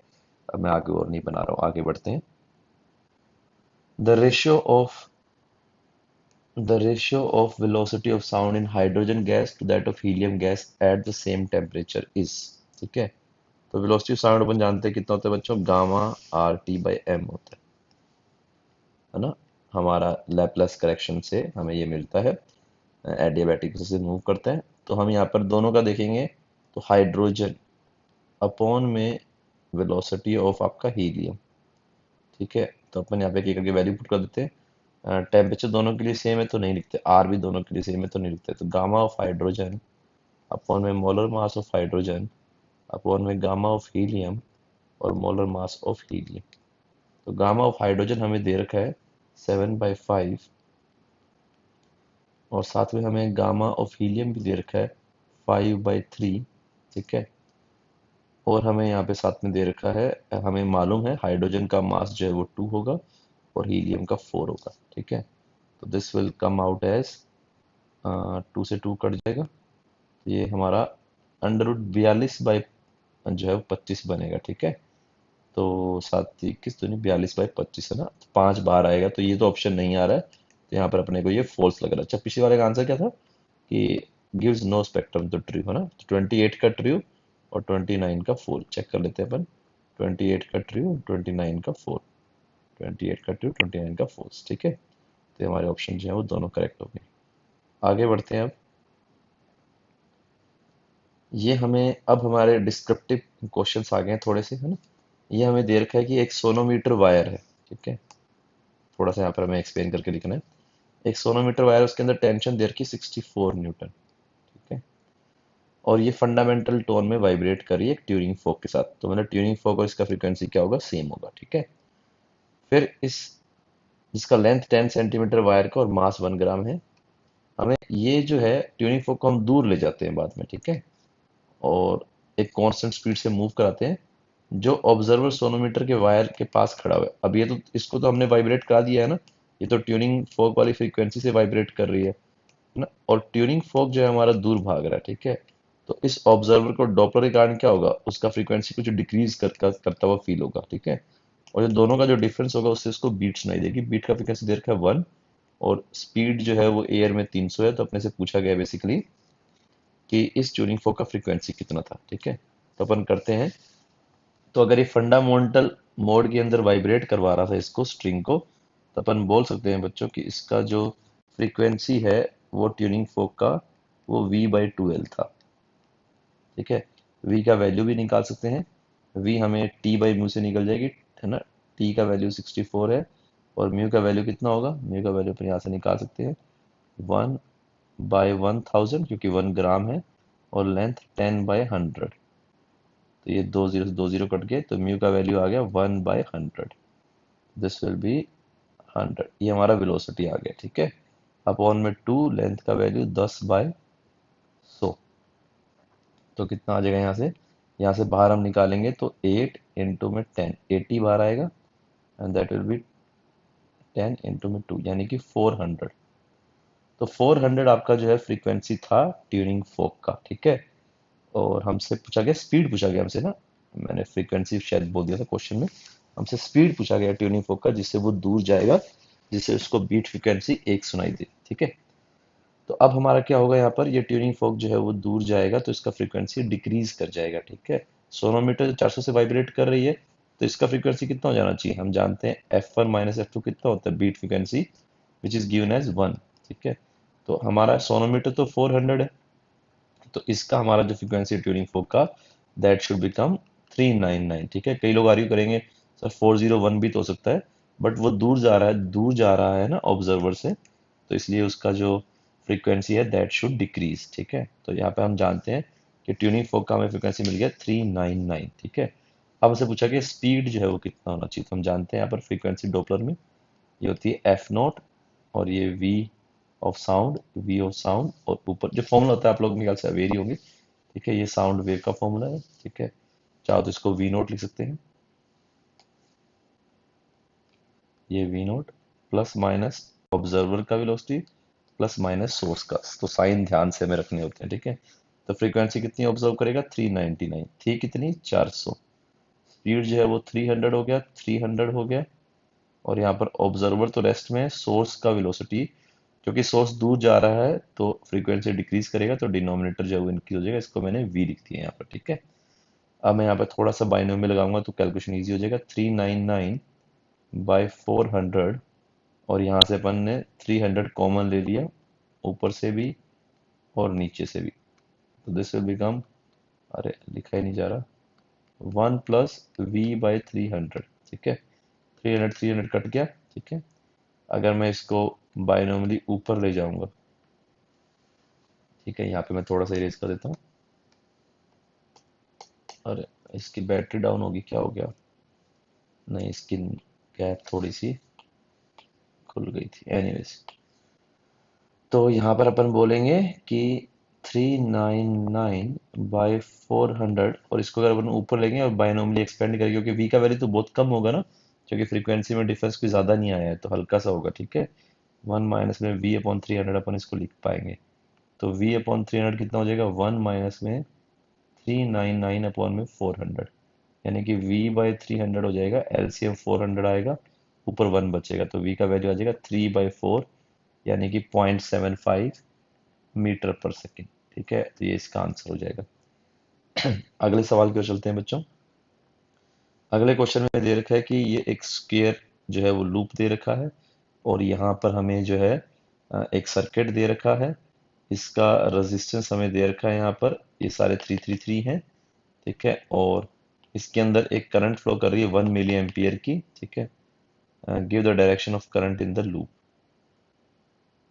ठीक है। What should be the speed of the loop? अच्छा, इसका स्पीड पूछा है, ताकि 1 मिली एम्पियर का जो है वो करंट आए, और give the direction of current in the loop, तो उसका डायरेक्शन भी अपने को बताना है कि ऐसे होगा या ऐसे होगा, अपन देख लेते हैं। और साथ में दे रखा है स्क्वायर जो प्लेट है इसका रेजिस्टेंस भी 1 है, ठीक है। तो मैं पूरा अगर समराइज कर दूं, इसका लेंथ दे रखा है, इसका रेजिस्टेंस दे रखा है, वी नोट का वैल्यू अपने से पूछा गया है, बी दे रखा है, और साथ में ये रेजिस्टेंस सारे सारे 3 के लगे हुए हैं, और करंट भी दे रखा है इसके अंदर ना। तो अगर ये हमारा मूव करेगा बच्चों, तो इसमें तो कोई भी ईएमएफ पैदा नहीं होगा, मोशनल ईएमएफ, क्योंकि वेलोसिटी लेंथ पैरेलल हो गए, इसमें भी कोई पैदा नहीं होगा, सिर्फ इसमें पैदा होगा, है ना। और ये हमारा क्या हो गया? फील्ड के बाहर हो गया। तो इसमें इसलिए पैदा नहीं होगा, फील्ड के बाहर हो गया। इसमें इसलिए नहीं होगा क्योंकि वेलोसिटी और लेंथ पैरेलल है, सिर्फ इसी में पैदा होगा। कितना होगा? बीवीएल, ठीक है। अब करंट हम जानते हैं कितना होगा, बीवीएल बाई टोटल रेजिस्टेंस। अब यहाँ पे अपन अगर व्हीटस्टोन ब्रिज लगाएं तो ये तो हट जाएगा अपना, तो 336 336, 6 और 6 कितना होगा? 3 होगा। लेकिन एक हमें यहाँ से भी मिलेगा 1 ओम का रेजिस्टेंस, क्योंकि गिवन है ना, क्योंकि इसमें का भी रेजिस्टेंस 1 ओम है, ठीक है। तो हमारा टोटल रेजिस्टेंस जो है वो कितना हो जाने वाला है? आर इक्वलेंट, दैट इज 3 + 1, यानी कि 4 ओम। तो अपन यहाँ पे लिख देंगे, हमें आर का वैल्यू मालूम, हमसे पूछा गया वी का वैल्यू, तो वी का वैल्यू हमारा कितना निकल के आ जाएगा यहाँ से? IR/बी एल।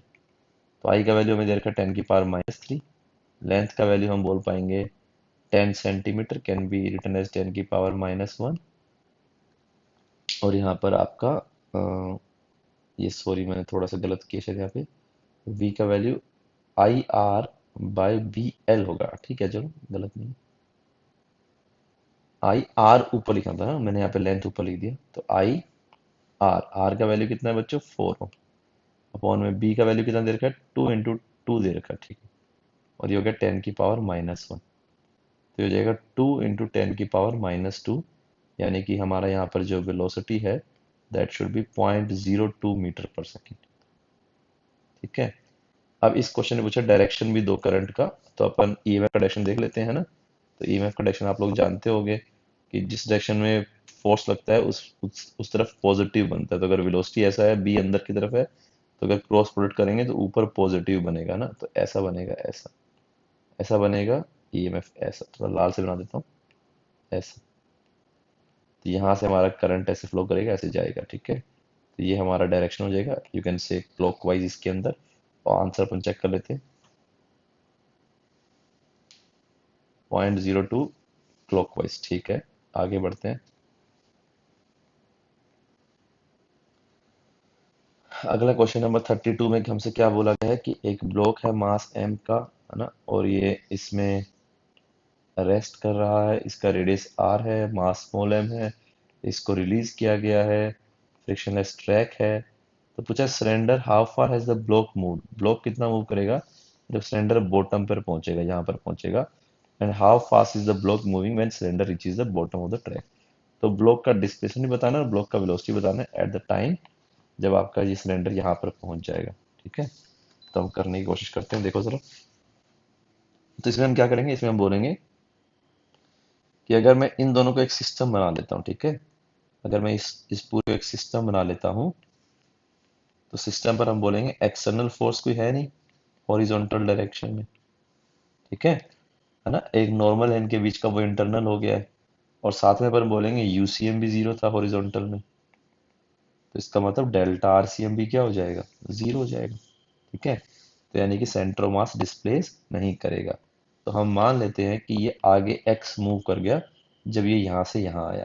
ठीक है, तो जब ये यहाँ से यहाँ आएगा तो सेंटर कितना मूव करेगा अपन देख लेते हैं। तो सेंटर इसका यहाँ से यहाँ चला जाएगा। ठीक है, तो centre will move R minus R. ठीक है, तो हम यहाँ पे लिखेंगे कि सेंटर ऑफ मास का डिस्प्लेसमेंट जो है delta R C M, that should be equal to zero.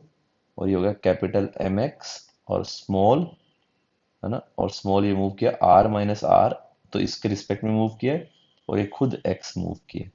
तो यहाँ से अगर आप देखोगे तो एक्स का वैल्यू आ जाएगा, ये दोनों ऐड हो जाएंगे, माइनस का M, R minus R upon में एम प्लस एम। ठीक है, इसका मतलब जो डिस्प्लेसमेंट है वो नेगेटिव डायरेक्शन में होगा, जो मैंने डायरेक्शन माना है वो गलत है। ठीक है, अब सेकंड अपन को क्या पूछा गया है, पहले वाले पार्ट का आंसर होगा। सेकंड अपने से पूछा गया वेलोसिटी कितना होगा इसका जब ये यहाँ आएगा। ठीक है, किसका, इस ब्लॉक का पूछा है ना, how fast is the block moving. ठीक है, तो इसका मैंने मान लिया वेलोसिटी v1 और इसका मैंने मान लिया इधर की तरफ v2। अब हम जानते हैं कि एक्सटर्नल फोर्स तो हॉरिजॉन्टल में है नहीं, तो मोमेंटम में भी कोई चेंज नहीं आएगा। तो इनिशियल मोमेंटम था जीरो, तो फाइनल भी जीरो होगा। तो स्मॉल एम v1 माइनस में capital M v2 should be equal to zero. ये जो मैंने v1 माना है ग्राउंड के फ्रेम में माना है, इसके ऊपर नहीं माना है। ठीक है, तो यहाँ से हमारा क्या रिलेशन आ जाएगा, एम v1, या मैं v1 का वैल्यू निकाल लूँ यहाँ से, तो v1 हमारा आ जाएगा यहाँ से M v2 by small M. ठीक है, ये आ जाएगा। अब आप एनर्जी कंजर्वेशन लगा दीजिए, जब नीचे आ रहा है तो कितना सेंटर नीचे आ रहा है, यहाँ से लेकर के यहाँ तक आ रहा है। ठीक है, तो सेंटर हम देखेंगे आर माइनस आर नीचे आ रहा है ना? तो ये भी हम देख पा रहे हैं यहाँ से कि ये जो गैप है हमारा आर माइनस आर होगा। तो M G R minus R का एनर्जी कम हुआ, that will go into the kinetic of half M V one square, ये सिलेंडर के और साथ में ब्लॉक के। ठीक है, अब मुझे M G R minus R हो गया है ना, मुझे ये निकालना है ब्लॉक का कितना वेलोसिटी। तो मैंने v1 को एलिमिनेट कर दिया, that can be written as M square v2 square by M square, M से एम कट जाएगा, तो हाफ एम v2 का स्केयर। ठीक है, थोड़ा सा स्पेस अपने पास कम रह गया, ऊपर वाले को इरेज कर लेते हैं। अरे आंसर क्यों इरेज कर दिया, आंसर पढ़ा रहने देते हैं, लास्ट में कंफर्म करेंगे आंसर ठीक है कि नहीं।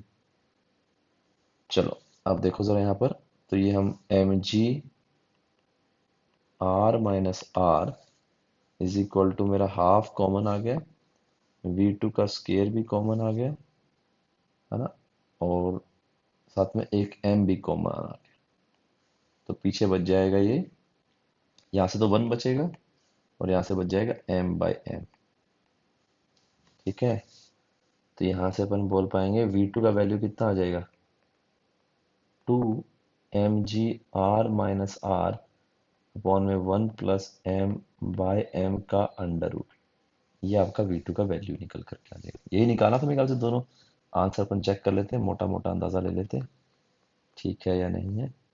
ये तो ठीक लग रहा है मुझे, ये भी मेरे ख्याल से ठीक ही है ना। अपन अगर एलसीएम ले लेंगे तो शायद ऐसा ही बन जाएगा। हमने एलसीएम नहीं लिया है ना, एलसीएम लूँ तो एम अपना जो है, अच्छा यहाँ पर जो है ऑप्शन में हमारा जो है, हाँ 1 plus capital M by small M आएगा क्या। ठीक है, थोड़ा सा कहीं गड़बड़ तो नहीं कर दिया मैंने कुछ, यहाँ से अपन चेक कर सकते हैं। M half capital M V two के कॉमन आ गए, capital M by small M है। ठीक है, तो capital M by small M है, और ये जो मास है ये स्मॉल एम है। ठीक है, तो यहाँ से अगर हम देखेंगे तो एलसीएम स्मॉल एम में आएगा, स्मॉल एम ऊपर आएगा तो एम का स्केयर बन जाएगा। आंसर में एम का स्केयर आ रहा है क्या, कहीं बाहर एम लिखा है इसमें, हाँ एम उसने बाहर लिख दिया ना, स्केयर है तो बाहर चला जाएगा, ठीक है। मेरे ख्याल से ठीक है ये। ठीक है, चलो ये ठीक है मेरे ख्याल से। आंसर अपना बिल्कुल ठीक है ना। एनीवेज आगे बढ़ते हैं। यहाँ पे m प्लस एम हो गया और एम स्केयर जो है वो बाहर आ जाएगा, ठीक है। और तो कुछ नहीं है ना, कर ही देता हूँ यार मैं, ऐसे लग रहा है कि गड़बड़ कुछ हो रहा हो। m बाहर आ गया, 2gr - r, और ये हो गया m प्लस एम। एक और m मेरे ख्याल से आ रहा है ना, और ये इस m को भूल गया हूँ मैं। हाँ इस m को मैं भूल गया हूँ, तो ये m भी नीचे आएगा, ठीक है। तो करेक्ट आंसर अपना, ठीक है, बस लिखने में थोड़ा सा भूल हो गया था। एनीवेज आगे बढ़ते हैं। अगला क्वेश्चन देखो अपना क्या है। क्वेश्चन में बोल रखा है कि ये आपका 0.5 kg का जो है वो ब्लॉक है, ठीक है, ये वाला। और इसका हॉरिजॉन्टल स्पीड है 3 मीटर पर सेकेंड। स्प्रिंग का कांस्टेंट दे रखा है, और हॉरिजॉन्टल स्प्रिंग का लेंथ दे रखा है 1 मीटर है। और स्टैटिक और काइनेटिक दोनों जो है वो अपने को कोफिशिएंट दे रखे हैं फ्रिक्शन के। और ए बी का पार्ट दे रखा है 2, और यहाँ पे दे रखा है 2.14, ये वाला पार्ट है ना। और ये वाला पार्ट जो है वो स्मूथ है, और ये वाला पार्ट जो है पूरा का पूरा रफ है, यहाँ तक रफ है, ठीक है। तो अपने से पूछा गया टोटल डिस्टेंस कितना चला होगा ब्लॉक ने बिफोर कमिंग टू रेस्ट, ठीक है, कंप्लीटली। तो जब ये रेस्ट में आएगा तो जाहिर सी बात है कि इसके ऊपर लगने वाला जो फोर्स है वो जीरो होना चाहिए, ठीक है। अगर स्प्रिंग कंप्रेस्ड है तो फ्रिक्शन जो है वो उसको कंपनसेट करेगा, ठीक है। तो पहले अपन निकाल लेते हैं बच्चों से। पहले क्या निकालेंगे अपन, यहाँ से यहाँ तो कोई फर्क ही नहीं पड़ने वाला इसको, ठीक है। यहाँ से यहाँ तो ये सिंपली मूव करता जाएगा। यहाँ से यहाँ देख लेते हैं पहले। यहाँ से यहाँ जाएगा तो इसको फ्रिक्शन जो है वो कुछ ना कुछ इसकी एनर्जी को खाएगा, है ना।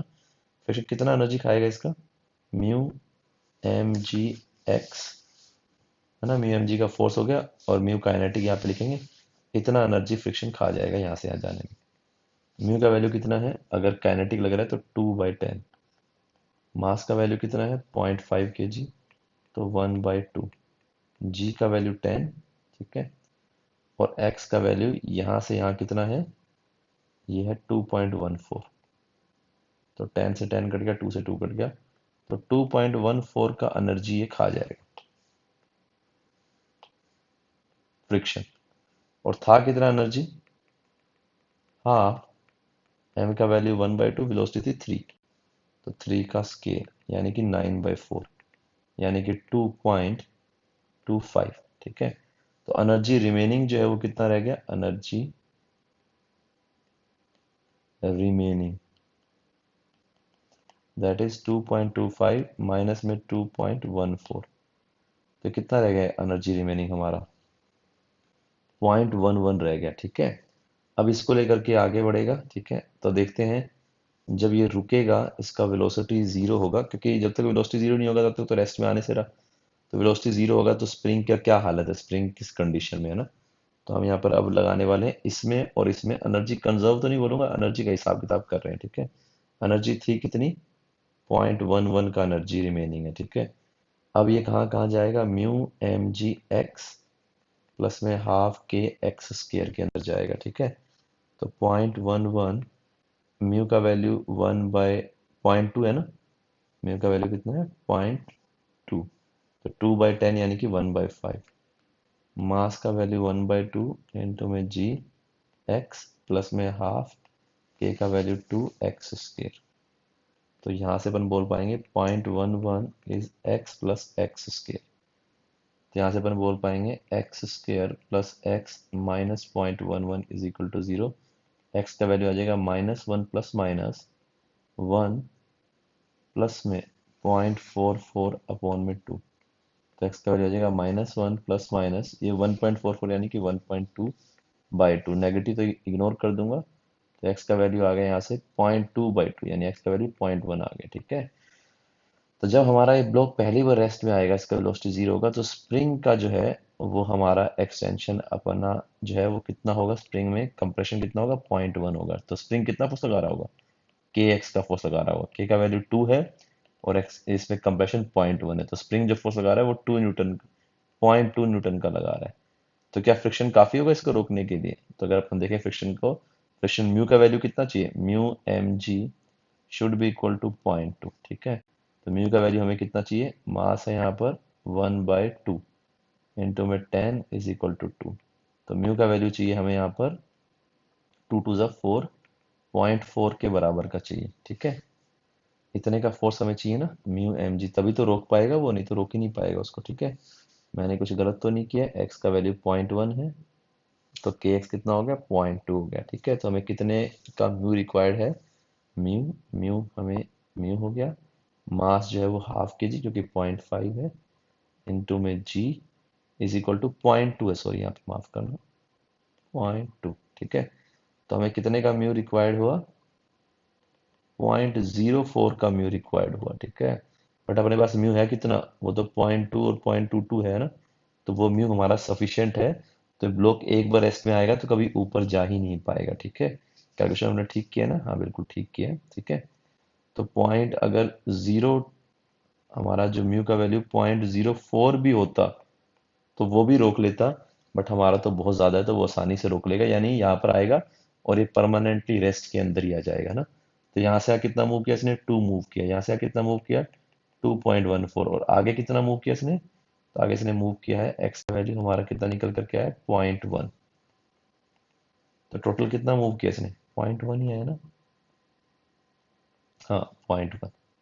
टोटल कितना मूव किया इसने, 2 + 2 4.14 और 0.1 4.24 इसने मूव किया, ठीक है। तो हमारा डिस्टेंस कितना आ जाएगा, 4.24 आ जाएगा। अगर सपोज करो ऐसा ना होता है ना, सपोज करो कि यहाँ पर फ्रिक्शन सफिशिएंट ना होता तो ये वापस मुड़ जाता, ठीक है।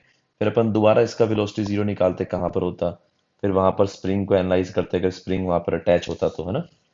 और बहुत सारे ओसिलेशंस भी होते हैं। अभी रिसेंटली 2022 के ओलंपियाड में एक ऐसा क्वेश्चन भी आया है जिसने बहुत सारे ओसिलेशंस करा था, उसने पूछा था कि कितनी बार मीन पोजीशन को पास करेगा।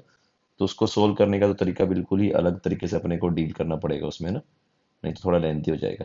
एनीवेज आगे बढ़ते हैं क्वेश्चन नंबर 34 की ओर।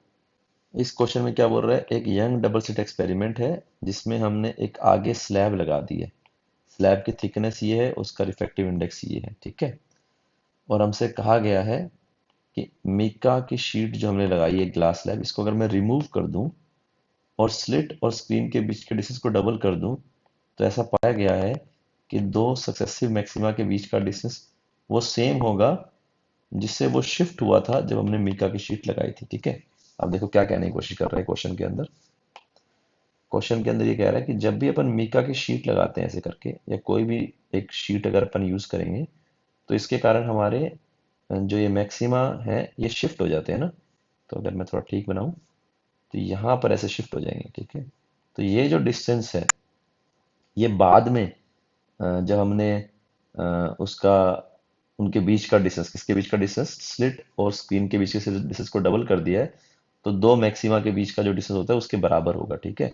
यानी ये वाला जो मेरा, इसको मैं शिफ्ट बोल सकता हूँ, ठीक है, ये शिफ्ट, ठीक है।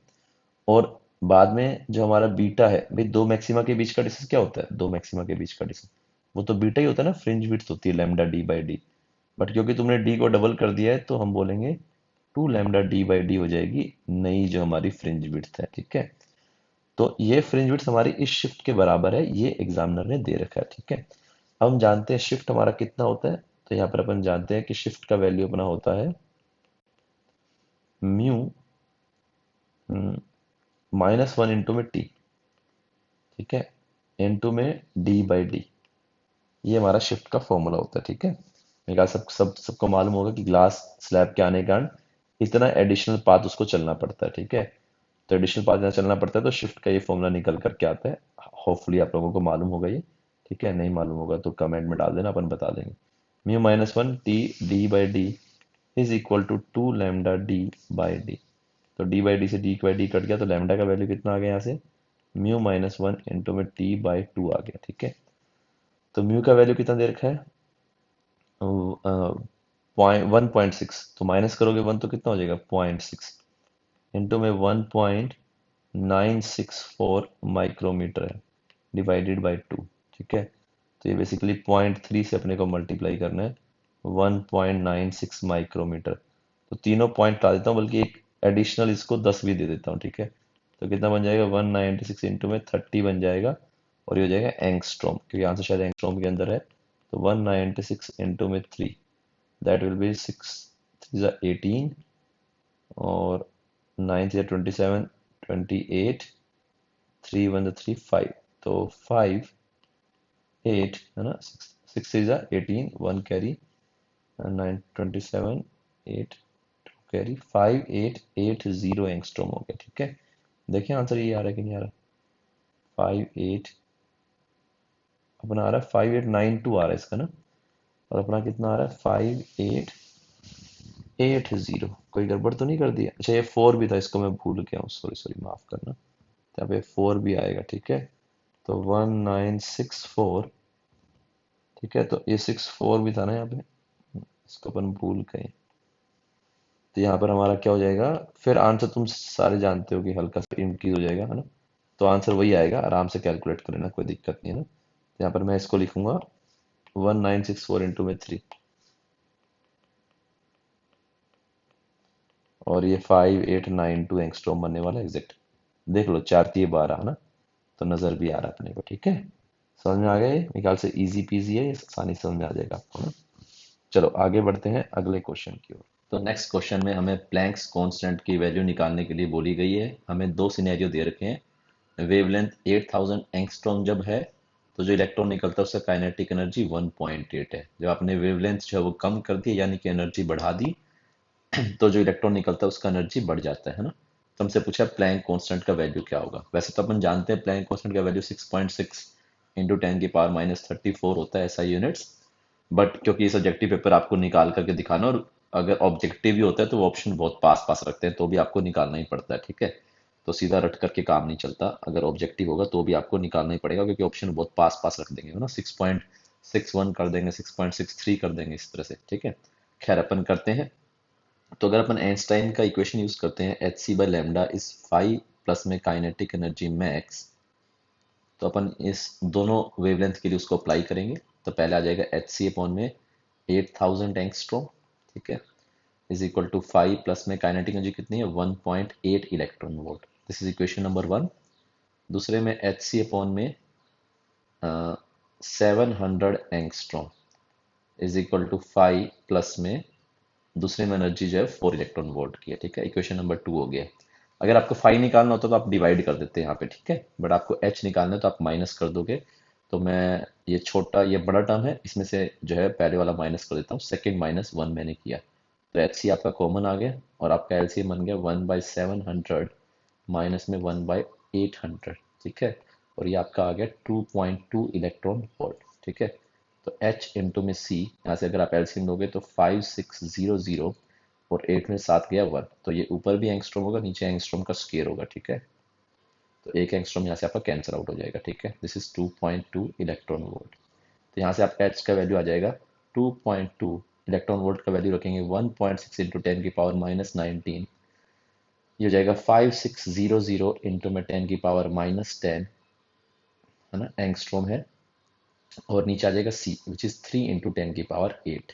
ठीक है, तो ये आपका बन जाएगा। तो अगर आप देखोगे तो H का वैल्यू कितना निकला अपने को नजर आ रहा है, 2.2 इंटू में 1.6 इंटू में 56 अपॉन में 3, और ये 10 की पावर आपका हो जाएगा 19, और 10 29, 29 में अगर अपन 8 ऐड कर देंगे, ठीक है, तो 2 यहाँ पे अपने कंज्यूम कर लिए, तो यहाँ पे 6 कर देते हैं। ठीक है, तो 19 और 10 29, और 6 35। ठीक है, तो 10 की पावर -35 हो गया। 35 बन रहा है, 34 ही देता हूँ, और एक यहाँ पर कंज्यूम कर लेता हूँ। ठीक है, तो 2.2 इंटू 1.6 इंटू 5.6/3 है ना। तो ये करीब करीब देखेंगे तो 6 6 दूनी 12, और ये करीब करीब 17 18 के आसपास जो है वो बनने वाली वैल्यू है। बाय 3 करोगे तो 6 वैल्यू बन जाएगी। ठीक है, मैं कहो तो कैलकुलेटर में एक बार, अरे सॉरी, कैलकुलेटर में एक बार निकाल के देख लेता हूँ कितना ये वैल्यू आ रहा है। एक सेकंड ज़रा मुझे देना आप, ताकि अपन कोई भी स्टोन अनटर्न ना छोड़े, आंसर एग्जैक्ट मैच करना चाहिए। 2.2 इंटू में 1.6 इंटू में 5.6 डिवाइडेड बाई 3, तो ऑप्शन आ रहा है 6.57, है ना।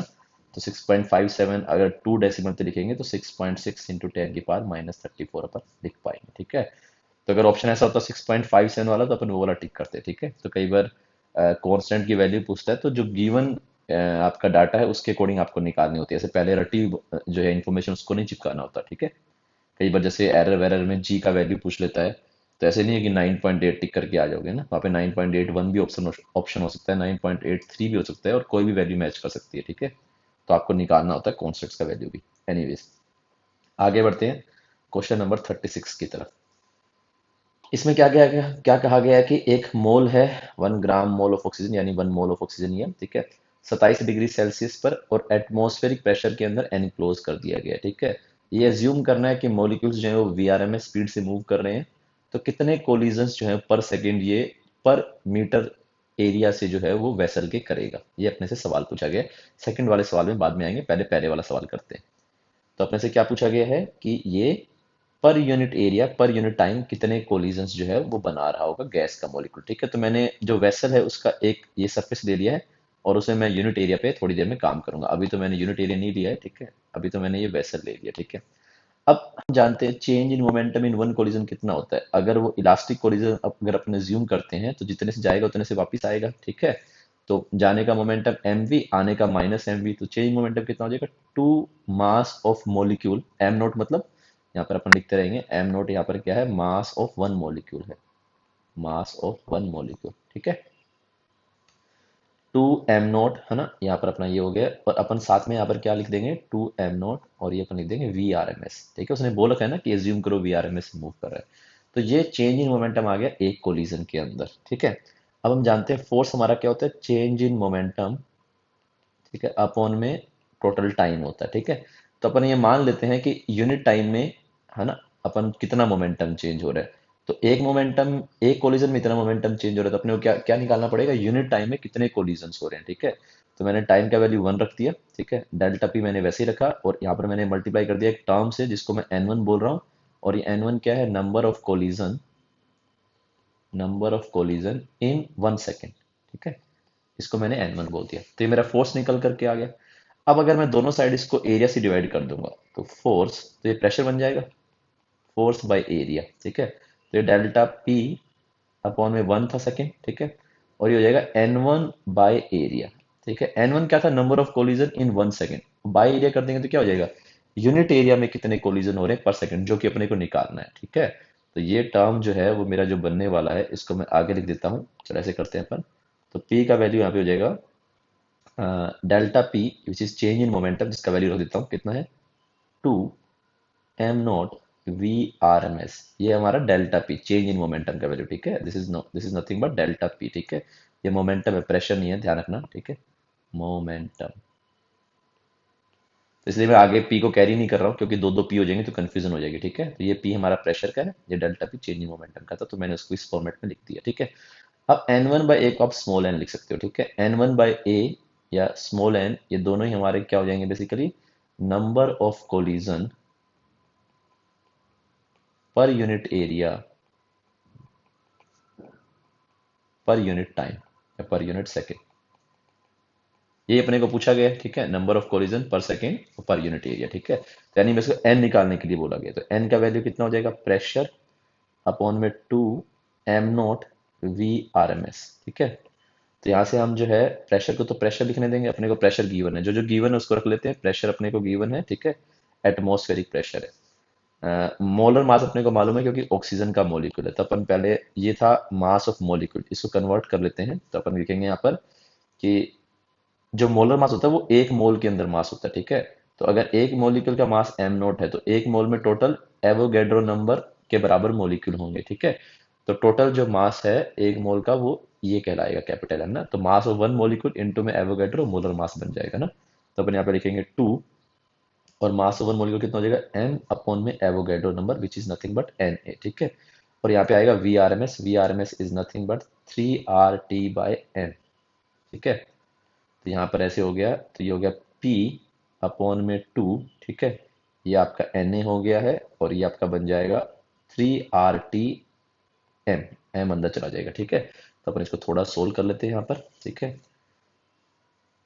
तो n का वैल्यू कितना निकल करके आ गया अपना, p का वैल्यू पुट कर देंगे 1.01 into 10⁵ Avogadro number is 6.023 into 10⁻23, और आपका ये आ गया 2, और ये आ गया 3। आर को अपन 25/3 लिख सकते हैं एसआई में। टी का वैल्यू 300 है क्योंकि टेम्परेचर 27 डिग्री सेल्सियस गिवन है, ठीक है। और यहाँ पर अपना मोलर मास हो जाएगा 32, क्योंकि ग्राम में होता है, इसको केजी में कन्वर्ट करेंगे, -3 आ जाएगा, ठीक है। तो यहाँ से 3 से 3 कट जाएगा, थोड़ा सोल्व करके दूं मैं, वैसे आंसर यहाँ पे करेक्ट आएगा 1.96 इंटू 10 की पावर 23 4 जो भी है वो आएगा, करेक्ट आएगा। लेकिन फिर भी मैं हल्का सोल्व कर देता हूँ। 1.01 इंटू में 6.023, ठीक है। और यहाँ से 2 बाहर, और ये 25 का 5 बाहर ले लिया मैंने, और 32 का मैंने क्या बाहर ले लिया, 16 बाहर ले लिया, यानी कि 4। तो यहाँ पे बच गया 300, ठीक है, 300। और यहाँ पे बच गया 2, ठीक है। और साथ में बच गया 10 की पावर -3, ठीक है। ऊपर 10 की पावर कितना हो गया, 23 और 5 28 हो गए, ठीक है। चलो, तो ये आ गया 1.01 इंटू में 6.023, 5 चौके 20 दूनी 40, ठीक है। और एक जीरो यहाँ से भी निकाल लिया, तो ये हो गया, ठीक है। या फिर अपन एक जीरो को कैंसिल आउट कर देते हैं, यहाँ पे थोड़ा सा कैलकुलेशन मैनेज करना है और कुछ भी नहीं है। एक जीरो को मैं कैंसिल कर लेता हूँ यहाँ से, ठीक है। एक जीरो यहाँ से कैंसिल हो जाएगी, -2 हो जाएगा, और ये -2 बाहर आएगा, -1 ऊपर जाएगा, +1, ठीक है। तो 10 की पावर कितना हो जाएगा, 29 हो जाएगा, ठीक है। और ये आपका यहाँ पर पावर कंज्यूम हो गया, 32 से 60 बन गया, ठीक है। तो ये आपका बन गया 5 और 20 40, और यहाँ पर आपका √60 आ गया, ठीक है। ऐसा बन गया ना। आंसर किस फॉर्मेट में है, आंसर अपना 27 के फॉर्मेट में, ठीक है। अपन ने 29 के फॉर्मेट निकाला, इसको अपन 100 से मल्टीप्लाई कर लेते हैं, ठीक है। तो 101 इंटू में 6.023 अपॉन में 40, ठीक है, इंटू में 10 की पावर 27। तो आप देख पाओगे यहाँ पर कि ये करीब करीब इसको अपन 8 मान सकते हैं, ठीक है। और इसको अपन चाहे तो करीब करीब 100 मान सकते हैं, एक जीरो से एक जीरो कट जाएगा, ठीक है। और ये आपका 2 पे कट गया 5, और ये आपका 2 पे कट गया 3, तो ये 15/8 आ गया करीब करीब, विच इज करीब करीब 1.96 इंटू 10 की पावर 27। तो आपका एग्जैक्ट आंसर जो है वो करीब करीब आ जाएगा। यही आंसर हमें दे रखा है, ठीक है। कहाँ पे आंसर, ये 1.96 इंटू 10 की पावर 27, ठीक है। तो ये पहले वाले पार्ट का आंसर आ गया। अब सेकंड वाले पार्ट को रीड करते हैं। सेकंड वाला पार्ट हमें क्या बोल रहा है, vessel is next thermally insulated and move with the constant speed v note, ठीक है। जो वेसल है उसको थर्मली इंसुलेट किया गया है, और उसको v नोट की स्पीड से हमने मोशन के अंदर ले आए हैं, फिर एकदम से रोक दिया है, जिसके कारण गैस का टेम्परेचर 1 डिग्री सेल्सियस बढ़ जाता है, ठीक है। तो हमें बताना है कि ये स्पीड जो जिससे उसको चलाया गया था वो कितना था, ठीक है। तो एक बात इसमें ख्याल रखनी है बच्चों, थोड़ा सा आपको इंटरनल एनर्जी के अंदर और काइनेटिक एनर्जी के अंदर थोड़ा सा फर्क करना आना चाहिए, ठीक है। क्या फर्क होता है भाई, दोनों ही तो काइनेटिक एनर्जी है ना, एक को अपन इंटरनल एनर्जी बोलते हैं, एक को काइनेटिक एनर्जी बोलते हैं। तो जिसको इंटरनल एनर्जी बोलते हैं वो गैस के रैंडम वेलोसिटी का होता है, एक पार्टिकल की वेलोसिटी ऐसा है, एक पार्टिकल की वेलोसिटी ऐसा है, एक पार्टिकल की वेलोसिटी ऐसा है, एक पार्टिकल की वेलोसिटी ऐसा है, एक ऐसा है। तो जो रैंडम मोशन के कारण जो काइनेटिक एनर्जी है उसको अपन इंटरनल एनर्जी बोलते हैं। लेकिन जैसे ही आप इसको जो है वो ऑर्गेनाइज्ड मोशन के अंदर लेकर के जाओगे, ठीक है, जैसे आप इसको ऑर्गेनाइज मोशन के अंदर लेकर के जाओगे ऐसे वी, तो इनका रैंडम तो रहेगा ही रहेगा मोशन, ठीक है, उसको कोई डिनाई नहीं कर रहा है, रैंडम तो मोशन रहेगा ही रहेगा। लेकिन एक इनका ऑर्गेनाइज्ड मोशन भी इस तरफ हो गया, क्योंकि पूरी पूरी जो गैस है ये हमारी इस तरफ जो है वो वी वेलोसिटी से जा रही है, ठीक है।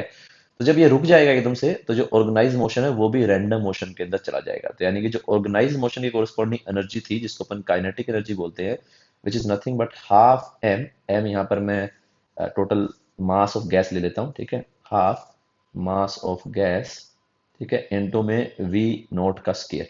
ये इसके ऑर्गेनाइज्ड मोशन का है ना। तो ये काइनेटिक एनर्जी है, क्योंकि काइनेटिक एनर्जी क्यों है, क्योंकि ये this is due to organized motion, due to organized motion, ठीक है। And that is equal to M. अच्छा, इसका टेम्परेचर कितना बढ़ेगा, अब वॉल्यूम तो कांस्टेंट है यहाँ पर है ना, तो अपन टेम्परेचर बोल पाएंगे एन सी वी डेल्टा, ठीक है। ये देख पा रहे सारे सारे, जिसका टेम्परेचर चेंज है वो अपन एन सी वी डेल्टा, कौन से प्रोसेस से इसका टेम्परेचर बढ़ रहा है, आइसो वॉल्यूमेट्रिक से, क्योंकि वॉल्यूम कांस्टेंट है, ठीक है। तो यहाँ पर अपन लिखते हैं बच्चों, क्या लिख पाएंगे इसको, तो हम लिख पाएंगे half mass of gas V naught का स्केयर, और नंबर ऑफ मोल्स को लिख पाऊंगा मास ऑफ गैस अपॉन में मोलर मास, और सीवी को लिख पाऊंगा 5r/2। डेल्टा टी का वैल्यू इन्होंने 1 डिग्री सेल्सियस दे रखा है, ठीक है। डेल्टा ये दे रखा है 1 डिग्री सेल्सियस। तो अब यहाँ पर हम करेंगे, तो हाफ से हाफ कट गया, ठीक है। तो मास ऑफ गैस से मास ऑफ गैस कट गया, तो वेलोसिटी जो नोट है वो आ गई आपकी 5 इंटू में R, which can be written as 25/3 और यहाँ पे मोलर मास हो जाएगा 32 इंटू में 10⁻³ ऊपर जाएगा तो 10⁻³ यानी कि 1000 हो जाएगा। ठीक है, तो यहाँ से अगर हम देखेंगे तो वी नोट का वैल्यू करीब करीब निकल करके आएगा 36 मीटर पर सेकेंड। ठीक है, आंसर यहाँ पे 35 है, आप लोग देखना 36 ही देर का एग्जैक्ट 36.0 निकल करके आएगा जहाँ तक मेरा ख्याल है। ठीक है, ये मैंने कैलकुलेशन पहले करके देख रखी है तो मैं कॉन्फिडेंट हूँ इसमें, हमने यहाँ पर कोई गलती नहीं किया। यहाँ पर हल्का सा चाहो तो अंदाजा ले सकते हैं, है ना। ये देखेंगे तो ये करीब करीब हमारा जो है 25 × 5 125, और ये यहाँ पर करीब करीब जो है वो अ, अपना जो है 125, है ना। अगर मैं यहाँ पे निकाल लूँ, बाहर करूँ कैलकुलेशन, 10 बाहर निकाल लिया तो अंदर कितना बच गया, 25 × 5 125, तो 1250 अपोन में 32, ये कितना हो गया करीब करीब 96, है ना। तो अगर हम देखेंगे यहाँ से तो ये वैल्यू हमारी 3.6 आनी चाहिए, जो कि आएगी, है ना, क्योंकि इसको अपन करीब करीब 100 मान सकते हैं। तो ये करीब करीब 12.5 हो गया, 12.5 करीब करीब 3.6 होगा, 12 करके 36 बन जाएगा। ठीक है, तो कैलकुलेशन कर लेना, कैलकुलेटर से करोगे तो एग्जैक्ट आ जाएगा। ठीक है, मैंने इससे किया है तो इस तरह से अपन आंसर बोल सकते हैं। चलो इस पेपर के लास्ट क्वेश्चन के ऊपर आते हैं। ठीक है, लास्ट क्वेश्चन क्या है हमारा, देखो, दो पैरेलल प्लेट हमें कैपेसिटर दे रखे हैं। ठीक है, ये दो हमें पैरेलल प्लेट कैपेसिटर दे रखे हैं जिनको हमने बैटरी से कनेक्ट किया गया है। एक स्विच को जो है वो ओपन किया गया है और जो फ्री स्पेस है उसको अपन फिल कर देंगे कैपेसिटर के अंदर एक रिलेटिव परमिटिविटी 3 के मटेरियल से। ठीक है, डायरेक्ट इक्वेशन बोलो या रिलेटिव परमिटिविटी बोलो, सेम थिंग है। तो पूछा है कि रेशियो क्या होगा इलेक्ट्रोस्टैटिक एनर्जी स्टोर्ड का कैपेसिटर्स में before and after the introduction of dielectric. ठीक है, तो इसको करने की कोशिश करते हैं बच्चों। क्या करेंगे अपन, पहले निकाल लेते हैं कितना होगा। तो पहले दोनों किसमें, पैरेलल के अंदर है। ठीक है, तो यू इनिशियल का वैल्यू कितना हो गया, हाफ, और सी कितना हो जाएगा 2c इंटू में वी स्केयर। ठीक है, तो 2 से 2 आपका कैंसिल आउट हो जाएगा, तो यू इनिशियल कितना आ गया आपका सी वी स्केयर आ गया। ठीक है, अब निकालते हैं यू फाइनल। यू फाइनल में क्या होगा बच्चों, जैसे ही आप इस स्विच को ओपन करोगे तो this circuit will become like this. ठीक है, और कैपेसिटेंस का वैल्यू 3c हो जाएगा, इसका भी और इसका भी, क्योंकि आपने एक डाइलेक्ट्रिक डाल दिया है। ठीक है, तो डाइलेक्ट्रिक अगर डाल दिया है तो कैपेसिटेंस आपका उसी टाइम इंक्रीज कर जाएगा, तो ये भी 3c हो गया, ये भी 3c हो गया। अब जो यू फाइनल मुझे निकालना है, दोनों का एनर्जी के लिए मैं अलग अलग फॉर्मूला यूज करूंगा। हम जानते हैं जब बैटरी कनेक्टेड होती है, ठीक है, जब बैटरी हमारी कनेक्टेड होती है तो हमारा पोटेंशियल सेम रहता है। ठीक है, तो इसलिए हम फॉर्मूला कौन सा यूज करते हैं एनर्जी के लिए, हाफ सी वी स्केयर वाला यूज करते हैं। और जब हमारी बैटरी जो है वो डिसकनेक्टेड होती है तो हमारा चार्ज सेम रहता है ना, तो अपन फॉर्मूला यूज करते हैं क्यू स्केयर बाई 2c वाला। ठीक है, नहीं तो फिर चाहे तो नया फॉर्मूला कोई और यूज कर सकते हैं, लेकिन वो वैल्यू निकालनी पड़ेगी, उसको सेम नहीं बोल पाएंगे ना। यहाँ पे अपन बोल पाएंगे अगर बैटरी कनेक्टेड है तो पहले भी इसके क्रॉस पोटेंशियल डिफरेंस v था, अभी भी v है। ठीक है, तो मैं कैसे लिख पाऊंगा इसका एनर्जी मैं लिख पाऊंगा हाफ c कितना हो गया 3c, और अभी भी वोल्टेज कितना है इसके क्रॉस v ही है। ठीक है, बट इसके क्रॉस में वोल्टेज v नहीं बोल सकता हूँ। ठीक है, क्योंकि इसके क्रॉस वोल्टेज चेंज होता है, इसमें चार्ज सेम है, तो इसको मैं कैसे लिखूंगा क्यू स्केयर बाय 2, और c का वैल्यू कितना हो गया 3c हो गया।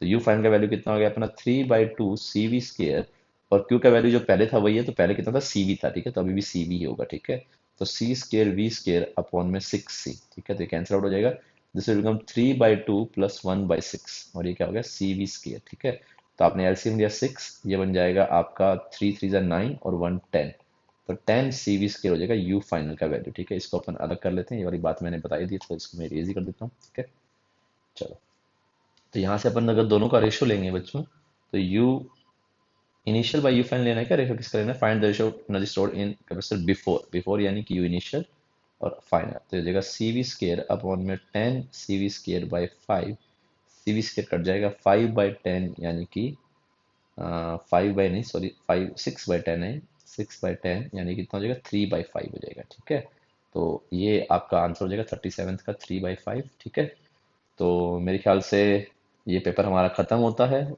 1983 का, जिस साल इंडिया ने वर्ल्ड कप जीता था। ठीक है, और अपन जो है वो अगली वाले में फिर मिलते हैं। ठीक है, अब और क्या स्मॉल टॉक करनी है, तो 1984 के पेपर तक मिलेंगे, मैं तो 1985 के मिलूंगा। ठीक है, चलो आज के लिए इतना ही बच्चों, बाय बाय।